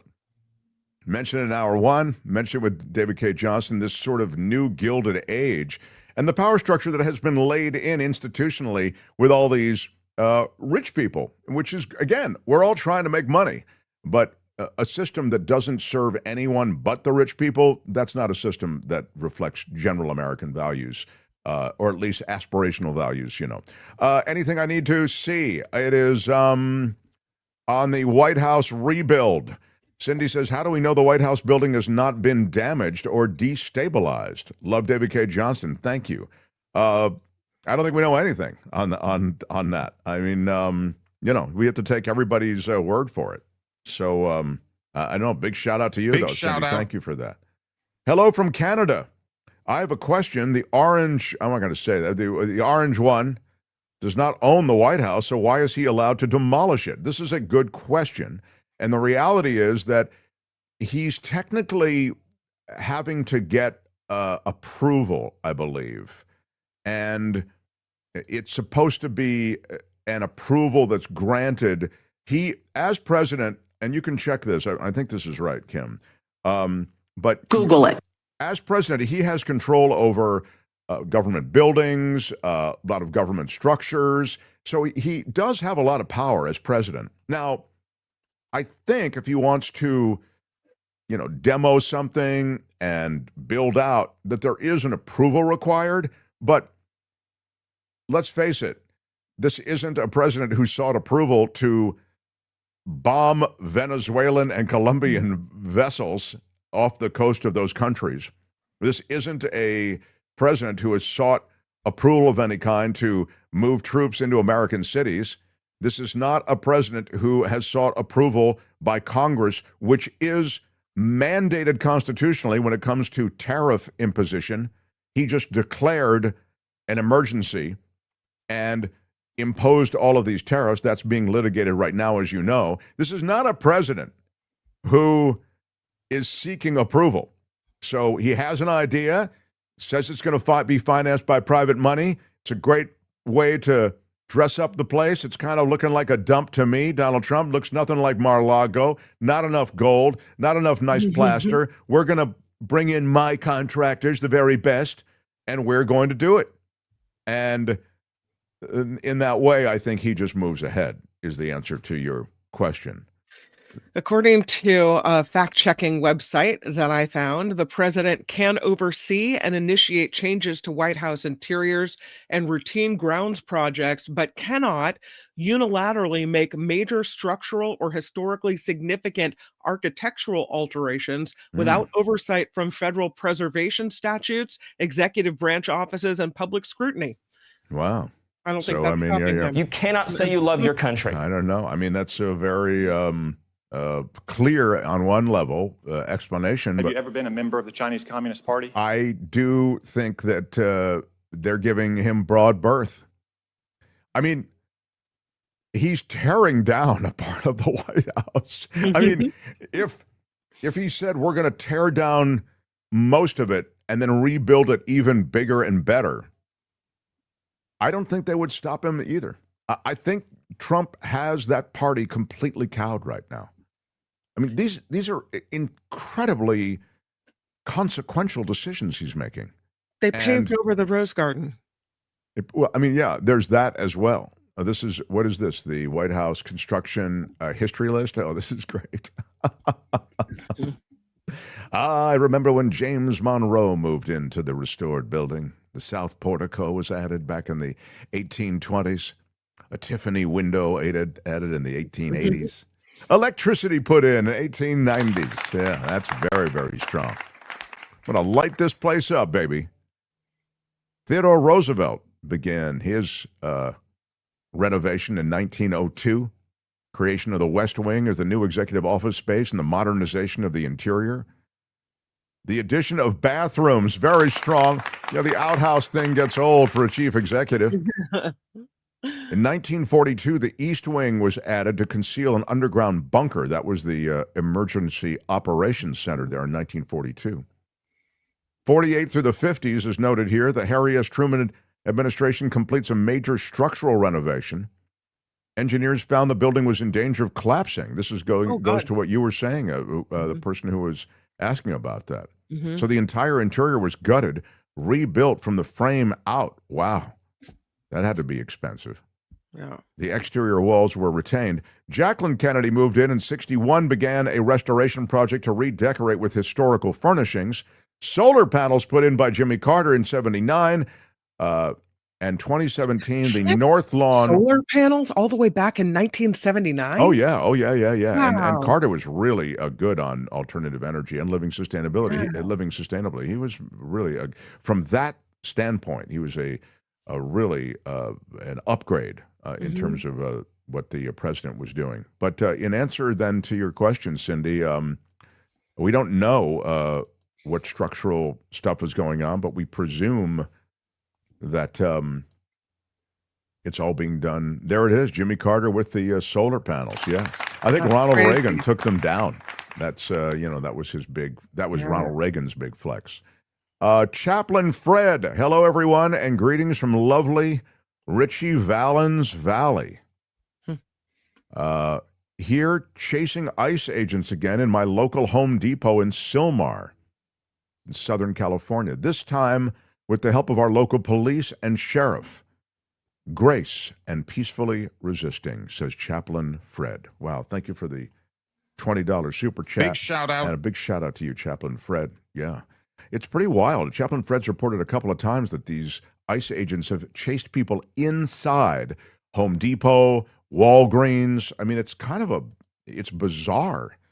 But yeah, he sent that's the picture from Chaplain Fred. Can you see the ICE agents there? They are, there they are. Yeah. Wow.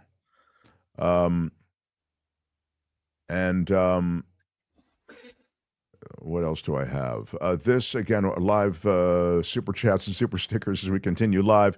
Bring back Talk with a Rando and bring on Richard Delamater, says Sandy in Redwood City. We had that was kind of an experiment, Talk with a Rando. It was sort of a way to bring on the callers, sort of the kind of the basic construct that was KGO, where callers, we came from a radio station called KGO. So it just never really took flight. Maybe that was my fault. I don't know. But I do think that it was a fun idea. I blame you. Yeah, it's probably my fault, as I say. But Richard Delamater, if you want to talk to him, he comes to the meetups. We haven't done a meetup in a while. I was going to do a meetup on November 1, but just life has intervened here a little bit. But we may still pull it together. He'll be at the next one, I would imagine. So he's quite a character, it's true. Jim Slayton with a $5 super chat. If the young Republicans keep redefining young, Mitch McConnell must be in his rebellious teenage phase right about now. That's a great take. Yeah, hateful thing where he's going, oh, those they're young people, and whether it's racist and sexist and nativist, really brutal. That whole back and forth of the Young Republican Club, and he, when asked about it, J.D. Vance said, oh yeah, young people that can't be held to that. I don't want to be held for what we've all done stupid things when we're 13, 15 years old or as teenagers. Dude, none of them were teenagers, okay? They're 20s and 30s. It's the young Republicans. They didn't mean, it's not, the kids' Republican club. It's the young Republicans club in the next generation of leaders. Starch Manning. That's a baseball player name, isn't it? Yeah, it is. It's definitely, you're right. Starch Manning. Yeah. Stretch Manning would be a real, anyway, Starch with a $10 super chat. Thank you for that. Says, from MAGA, I don't want to hear about 1, jobs, 2, the Constitution, 3, free speech, 4, love thy neighbor or your neighbor, 5, balanced budgets, 6, law and order. They're okay surrendering those things. Exactly. All those things are what's also the sleight of hand here is that they use those things, free speech, love your neighbor, balanced budgets, law and order. They use it all, or jobs even, when they talk about tax cuts, it'll create more jobs. They use these things to actually work against those things. That's the Orwellian part. Again, that's the 1984.5 part. And I think you're right. I don't want to hear about it anymore. But under the guise of free speech, under the guise of freedoms, they have risen to be a powerful force within a section of America. But it's a significant section, Obviously, they control the levers of power right now. Obama reinstalled the solar panels, says Wes. Yeah, I think they were taken out by Ronald Reagan, who followed Jimmy Carter in the presidency. So that's that. I have a, by the way, apparently there's going to be no summit between Donald Trump and Vladimir Putin. No, even as going to meet. Yeah, they say no. They are making this change of plans. No plans for President Trump to meet with President Putin in the immediate future, said a White House official. Trump said last week that he would meet with Putin in Budapest within 2 weeks. Then he had a tense meeting with Ukrainian President Zelensky, made it clear that he wants both Russia and Ukraine to stop the war. Then Marco Rubio, who's Secretary of State, who's also spoiling, I think, for a confrontation with Venezuela, is also expected to meet within days with his Russian counterpart, Lavrov. And then Rubio and Lavrov Monday ended with no agreement on a meeting or progress toward a summit between Putin and Trump. And that announcement was made. And the Kremlin saying, hey, there was never a date set for a Trump-Putin meeting, so you can't postpone what wasn't scheduled. Okay. Yeah, but that's where that sits. Very interesting to see Trump try to move in on Ukraine and kind of try to muscle on behalf of the Russians. Of course, he turned back Zelensky on the Tomahawk request for those Tomahawk missiles. So let me get a little Kim's news and a little commentary, and then we will pick up loose ends here. I will ask that you smash that like button. Smash it with your iron rod. Feel good in smashing it. And Wes says you can, in Google Maps, see the panels in construction going on behind the East Wing. I guess that is the ballroom. Yeah. I didn't know you could see it in Google Maps, though. It's kind of just started, but maybe that's it. Trump said throughout history, presidents have been clamoring for a ballroom like this. This is the first I've ever heard of it. Have you ever heard a president say, we need a ballroom badly, so badly? Yeah, again, I would just say, when Trump's riffing about what's been said through history, he doesn't know history. Okay? No. He'd have trouble spelling history. But he just says it, and then everybody runs with it and goes, oh, the leader has said this. So I would completely agree with you. I'm, by the way, just if I can note, I'm enjoying a delicious cup of Coachella Valley coffee. from my Simply Resist mug, which I really like. Just it peacefully resist on one side with the, and then on the other side is the show's logo. So if you're into mugs, it's a really, and Kim noted this, it's a real big, you get your whole hand there on the side of the mug. It's a real mug, a mug's mug. And I encourage you to grab some coffee, CoachellaValleyCoffee.com. Kim's going to tell you more about it. And also grab a mug or grab any of our merch from the merch site, getmarkmerch.com. Born to Peacefully Protest. Great shirt, great mug. There are great shirts, great mugs.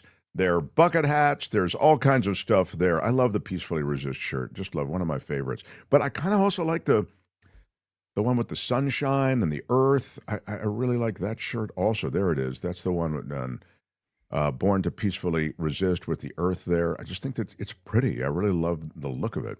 And then I'm loving all the pictures people have sent in. It looks great, and the shirts pop in the pictures because the logo is bigger, and so you can really see, you can see that logo coming. I like it a lot. Yeah, it's a very cool design. There's Make Love, Not Fascism. It has sort of maybe a more kind of a women's kind of energy about it.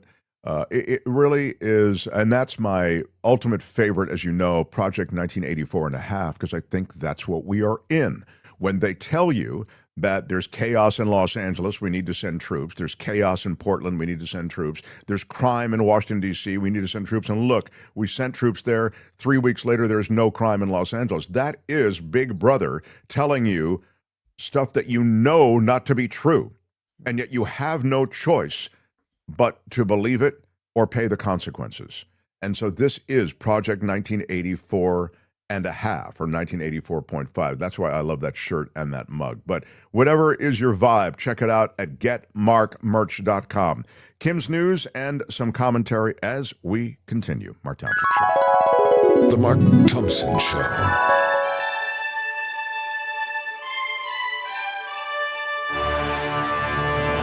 On the Mark Thompson Show, I'm Kim McAllister. This report, sponsored by CoachellaValleyCoffee.com. President Trump is meeting with Senate Republicans at the White House as the government shutdown is in its third week.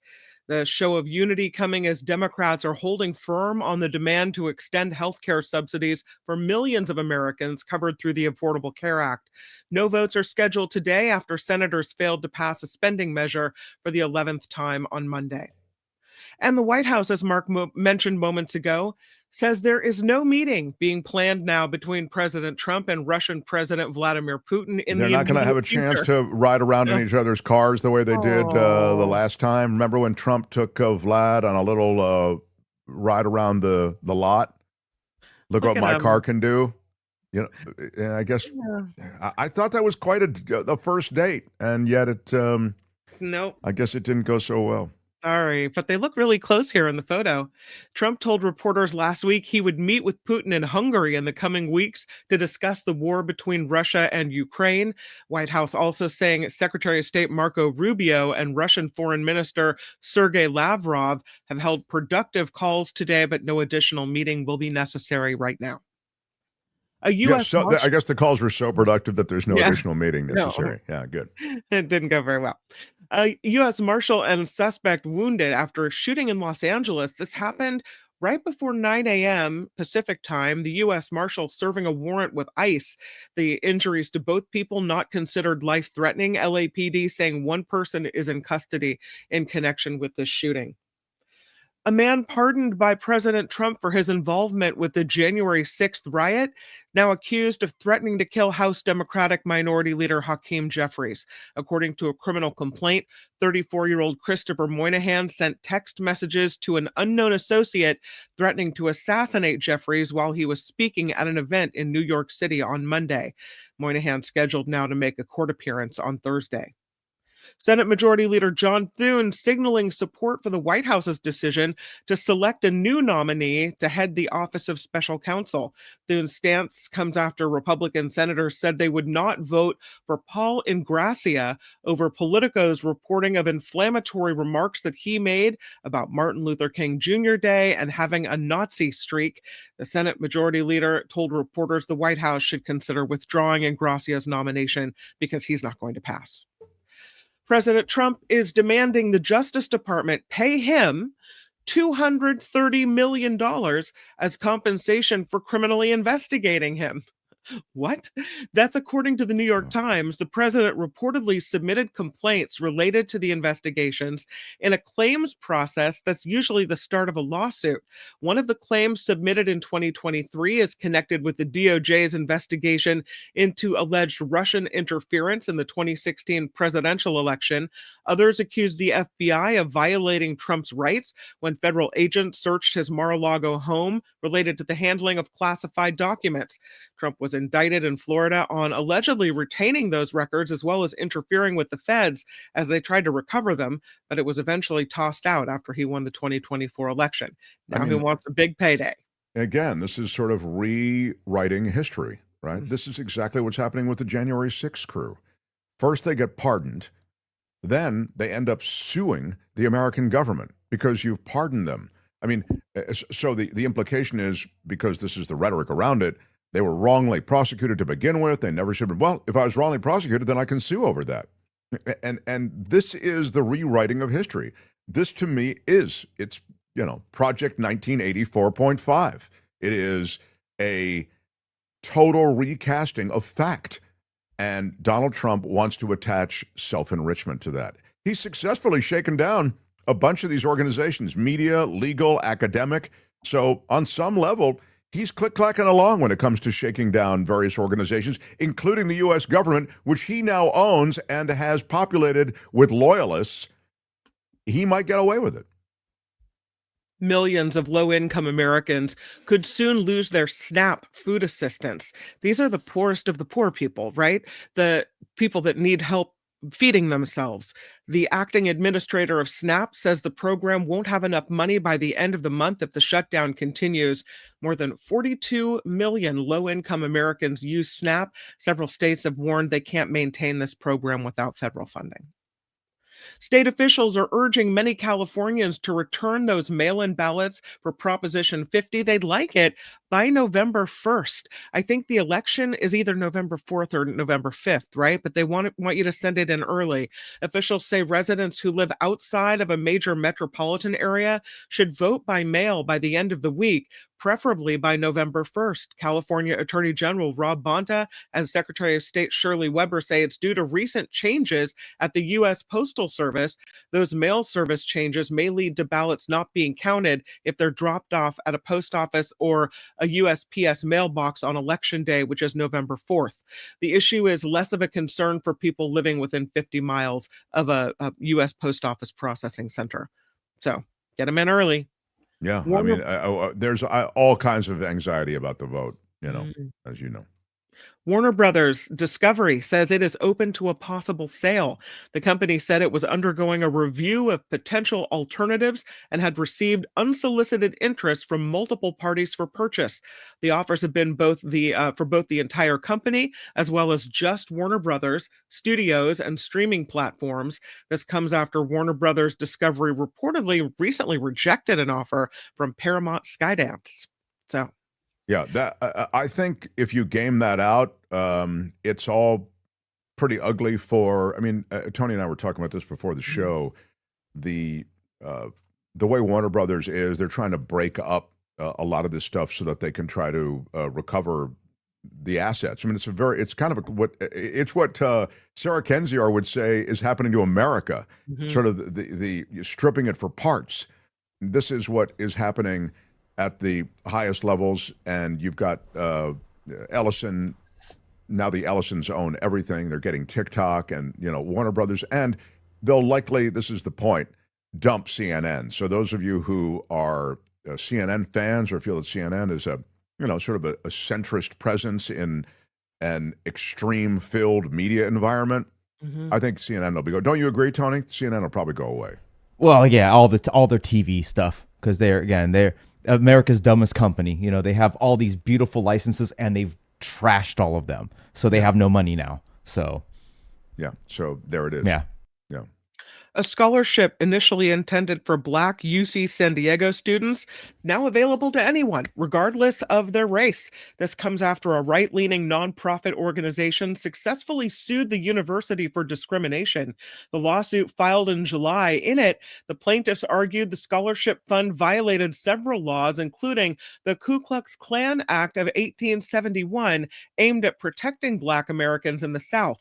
One student said he was denied access to the scholarship because he isn't Black, calling it an example of institutionalized racism. Wow. And speaking of a similar story, Kamehameha schools in Hawaii are being sued over race-based admissions. Students for fair admissions filing a federal complaint yesterday. The complaint describes the school's policy as a racial bar that purposefully excludes non-Native Hawaiian students. The group argues Kamehameha admits Native Hawaiian applicants first and strives to ensure no seats remain for others. That's because it's a school to make up and to further the culture of Hawaii. All right. Students for Fair Admissions successfully challenged race-conscious college admissions in the U.S. Supreme Court. So this is a group that's had some success. They want to get rid of the Native Hawaiian requirement at Kamehameha schools. Yeah. And since we are in Hawaii, let's go ahead, at least in my mind, we're in Hawaii. We were just at Kamehameha schools. How about a new pineapple? It's all new. Never had it before, Mark. It's a Wow. never before seen pineapple. Yeah. And it's coming to grocery stores nationwide thanks to Dole. They have, I think it's genetically engineered, this new pineapple. They are celebrating the 125th anniversary of Dole next year with this tropical innovation. They've been working on this for 15 years. I know. You know who's been behind this? I was actually following this research early on from Dr. Really? Neil Schulhausen III. Yeah, he's worked on this. This is a kind of so they've genetically engineered this thing. So what is it? It's called the Dole Colada Royale pineapple. Wow. It is an all-new variety that tastes like a pina colada with notes of coconut in every juicy aromatic bite. Wow. It's I mean, developed- that's like I've never seen anything like that's it. pretty amazing. I don't know about The science is ridiculous. Maybe. I don't know. What so it tastes like a pina colada? Yeah. I mean, you don't even have to use the blender. You just cut open the pineapple and you're good to go. It's fantastic. All right. It's the Dole Colada Royale pineapple. Yeah, it was developed to offer a one-of-a-kind flavor, unlike anything currently on the market. It's supposed to be better for you and Is that sustainably right? grown. That's not fake. It's That's good for you. real. Okay. Right. You take your bites of your daily bites of colada pineapple. It's supposed to be better for you. Sustainably grown, non-GMO. This pineapple features a lighter, brighter color. It also has a smaller core, which means that it has more edible fruit per serving, and it's packed with 2.5 times more vitamin B6 than traditional pineapple. Wow. It was great. I loved it. Man. It is tasty and nutritious. Man. That's pure speculation. All New right. pineapple. If we needed a new pineapple. I'm loving it already. I mean, Yeah. I'm excited. Where can I get it? Seriously, what the Where is it? You can't buy it now. No, you can't. No, I'm sorry. You're going to have to wait. After that, You do not know what you are talking about. Put a that's pin in it. outrageous. It's coming to grocery stores nationwide. Coming. I see. It's not there now. Well, they're not building there yet. anticipation, I guess, That's because right. I'm really I'm excited. I want to get some. I want to get some for Tony for Christmas. I think maybe a little stocking. Can I just stuffer pour, too. like, cut the top off and pour the rum in and just Yeah, get I pina guess colada you're- right Thank away? you. That's what I'm thinking. Yeah. That actually sounds great. I like that plan. Ooh, it's a wild idea, but it just might work. I'm loving it. Too bad Loving they it. couldn't genetically engineer the alcohol content to just be right in the pineapple. I'm sure that's right? only I a mean, decade away. Is Yeah, that what it is? Yeah. So there you go. I love it. But while many people are looking toward this this coconut, whatever pineapple, Colada Royale, I'll be over here drinking my Coachella Valley iced tea. Oh, yeah. Go exactly for it, right. kid. I got the vanilla iced tea. I am loving it. CoachellaValleyCoffee.com is the website. And I know you talked about it earlier, but didn't, I don't think, give the secret code, which will save you 10% off your order. It is Mark T with no spaces. Check it out. Get your 10% off. There's great tasting notes. And please give them some love because they've been with us. Oh, there's my picture. This is what they sent me. This is your picture? They sent you all this crap? This You're is a picture. unbelievable. I know. That's unbelievable. You've got a lot. Look, I love those mugs. I love their. They've got different kinds of mugs, and so I love their merch. This is the 2 coffee mugs that Cliff sent me. They kind of have these orange splatters for the yeah, because orange is there. Season, it's kind of orange is. Oh, it works for Halloween, but I think it's also Mm-hmm. their color. Isn't there stuff orange? A lot of it. I don't know. I love them. They sent me a 2.5-pound bag of vanilla tea. You can't even buy that on the website. He just knows she's going to need more of it, so I'm going to pack it in. That's really good. And the mango tea in the background. So he really took care of me. This is fantastic. CoachellaValleyCoffee.com. Again, use our discount code. You can get 10% off the merch too. Anything you put in your basket before checkout, use Mark T. You get 10% off everything: the merch, the tea, the coffee, the spices, whatever you want. It is dreamy. I'm having the coffee right now. I drank a whole pot yesterday. Oh, that's good. So good. Oh my God. Yes. Yeah. Janice says, tea vanilla with sugar cookies. It's great. Yeah. I love it. Yeah. I love it. I'm Kim McAllister. This is The Mark Thompson Show. Ladies and gentlemen, I'm Shadow Stevens. This is the Mark Thompson Show. Keep it to yourself. Share it, I'd say. Try to share it. If you liked the conversation with David Cay Johnston, share it across the universe of sharing. Share it on Facebook, share it on social. Help us build the footprint of the show. It costs you nothing to share it. And of course, if you really want to support this show, I haven't mentioned it much, but Patreon and PayPal, way to do it. Under all our videos, there are links to Patreon and PayPal. That's the best way on an ongoing basis to support it. And if you're listening across all of the podcast networks that we're on as an audio podcast, iHeartRadio, Spotify, Apple Podcasts, go to the website, themarkthompsonshow.com. And their click-throughs to Patreon and PayPal. Before I say so long, I wanted to share The Mark Thompson Show. I saw this, and Murphy Rowan, who is an OG of this show, says, did you hear KKK Karoline Leavitt, when asked who chose the location for the meeting with Putin, she replied, your mom. She's not that. Everyone, this is their new. This is everyone their new is 12, says Murphy Rowan. Yeah. So actually, this really did happen, and it was a text exchange. And I sent Tony, I sent you, check your email. You can see the actual text exchange. Now, this goes back to a real thing, okay, which is the planned summit, which, as we've told you today, is now off. The summit between Putin and Trump was to have been in Budapest, in Hungary, okay? And Budapest was the site of an agreement between the dissolving Soviet Union, right, which used to include Ukraine, and Ukraine. So it's now Russia without the, now that Soviet Union's dissolved, and Ukraine. This is in the 90s. And the deal was a defense pact deal. And we've talked about this on the show before, but this just kind of remind you where we were. So the defense pact is this, and I'm laughing because it's so absurd. We made this point repeatedly. You get rid of your nukes, which you have in Ukraine. They are a legacy presence from the old Soviet Union, and meaning, we had all these nukes everywhere back when we were all one country. Now we're not. Now you're Ukraine, we're Russia. So our deal with you is going to be, and the world is in on this, okay? America was a big part of this, which is why in a way it's scandalous. And the deal will be you get rid of your nukes and we won't attack you, okay? We have essentially a defense agreement with you now. So we will not encroach upon Ukraine. You don't need your nukes.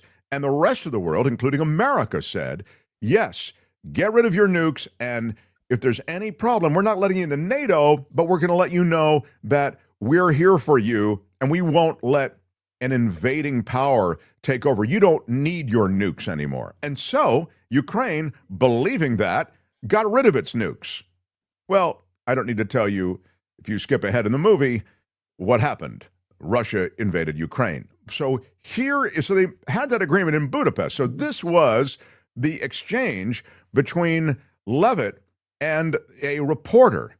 I don't know if you can see it. It says, let me see if I can. It's a Huffington Post reporter. So okay, Huffington Post reporter wrote, "Is the president aware of the significance of Budapest? In 1994, Russia promised in Budapest not to invade Ukraine if it gave up the nuclear weapons that it inherited when the Soviet Union dissolved. Does he not see why Ukraine might object to that site? Who suggested Budapest? Thanks." She replied, "Your mom did." The reporter wrote, "Is this funny to you?" Leavitt wrote, "It's funny to me that you actually consider yourself a journalist. You're a far-left hack who nobody takes seriously, including your colleagues in the media. They just don't tell you that to your face. Stop texting me your disingenuous, biased, and bull-ass questions." I mean, this is so unprofessional, so off the rails, that it just speaks to the degree to which you just have loyalist toadies working in positions of power. This is a White House spokesperson. She is the White House spokesperson, Karoline Leavitt. And to me, who suggested Budapest? Your mom did. They're not even giving the appearance of caring. I mean it's there done. are so many ways to. This is SV Date, I guess, is the journalist. But there's so many ways to respond to that. You can say, maybe you see irony here, or maybe you see the reality is. It might be poetic then to have some kind of agreement that would bring peace to this region. Whatever. I mean, there are a million ways you can respond to it that don't include your mom did. Who suggested Budapest? We chose Budapest for a lot of reasons that will be revealed later. And aren't you sensitive to the history of Budapest? Yes, certainly, of course. But the reality is we'll be addressing these in the days to come. Whatever you say. I mean, you can say a jillion things. It's just a bad look, and it's incredibly unprofessional. But again, it's of a kind. It's now they're all jumping on the bandwagon. You see the next one, another your mom story. The Pentagon's top press aide was asked about Pete Hegseth's tie that he wore to a recent event. He wore a Russian tie. That's right. Yeah, very Russian colors. And so the Pentagon's top press aide was asked about it and responded, "Your mom bought it for him." Wow. They asked why he wore the tie. Yeah. Your mom bought it for him. They're all like frat boys running government now. Frat boys and super rich guys who are also frat boys. It's just, and there's no consequence to everybody's trolling each other. It's a scary time. I mean, were it just smart-ass comments, it would be one thing, but sadly it's followed by all kinds of muscular flexes of one sort or another. Really sucks. He wore it, by the way, on Friday when Ukrainian President Zelensky went to the White House. So, come on. Yeah, I mean, that was truly a deliberate act. I mean, Hegseth is so lucky to have that job. He's so in over his head. We had the conversation with Rod Lurie. I'd suggest you go back and find it. It was toward the beginning of the show. We dropped it as a separate video. Tony dropped it yesterday. And Rod will be back. West Point graduate, director of The Outpost, which is a terrific film, very much in touch with the military and very critical of this current crew who are in charge of the military now, led by Pete Hegseth. And he talks about how the military, rank and file, and other officers feel about Pete Hegseth, most likely. Luis says, Mark, action against those, what is boats. this? Oh, boats. Excuse me. I'm sorry. Let me just make this bigger. I can't see anything. Mark, action against those boats was done with great care and discretion. I see. Yeah, against the ones at Colombia and Venezuela, like the ice raids. Only the worst of the worst. Your friend and ice queen, Christie. Yeah. I mean, it's so reckless. It's so lawless. It is awful. And these poor fishermen who, you know, they don't have much going anyway. They're now frightened to go out there at night, you know, to do that which they've been doing for generations. And again, I'm not saying they're all fishermen. Maybe there are a few of these boats that are filled with narcotics on their way to wherever. But I'm suggesting that killing everybody on board just seems to be a bad plan, especially since you're not sure. And we know you're not sure because there were a handful who were demonstrably fisher people. We know that from spouses who said, you know, my husband was at sea and he's gone. 2 of them, you know, were repatriated. I mean, if they're narco-terrorists, as you say, why are you repatriating 2 of the survivors from that boat you bombed? You sent them back to their countries. So, odd. I mean, they are guilty enough to, the rest of them, be killed. And yet you just send these other 2 back to their countries? So there's a lot here that, you know, just doesn't really quite pass the sniff test. Tomorrow, there's no Rothman tomorrow. What do we have, Kim, tomorrow? We might have Rothman. He took his equipment with him on his travels, and he may join us. Belinda Weymouth will be here as well. And I think Nathan Taylor comes through tomorrow too, so we'll see. You know, has it ever occurred to you that instead of running around, given the nature of all this news, this could be a lot more complex. I mean, it might not be just such a simple, Well, you've got a point there. When we see you tomorrow, we'll be brief, bright, and beautiful. You be as well. And now, so long. I'm Shadow Stevens for The Mark Thompson Show. Bye-bye. Tony, thank you. Kim, thank you. Out of time. Bye-bye. Out of time. Thanks, everybody, for your support.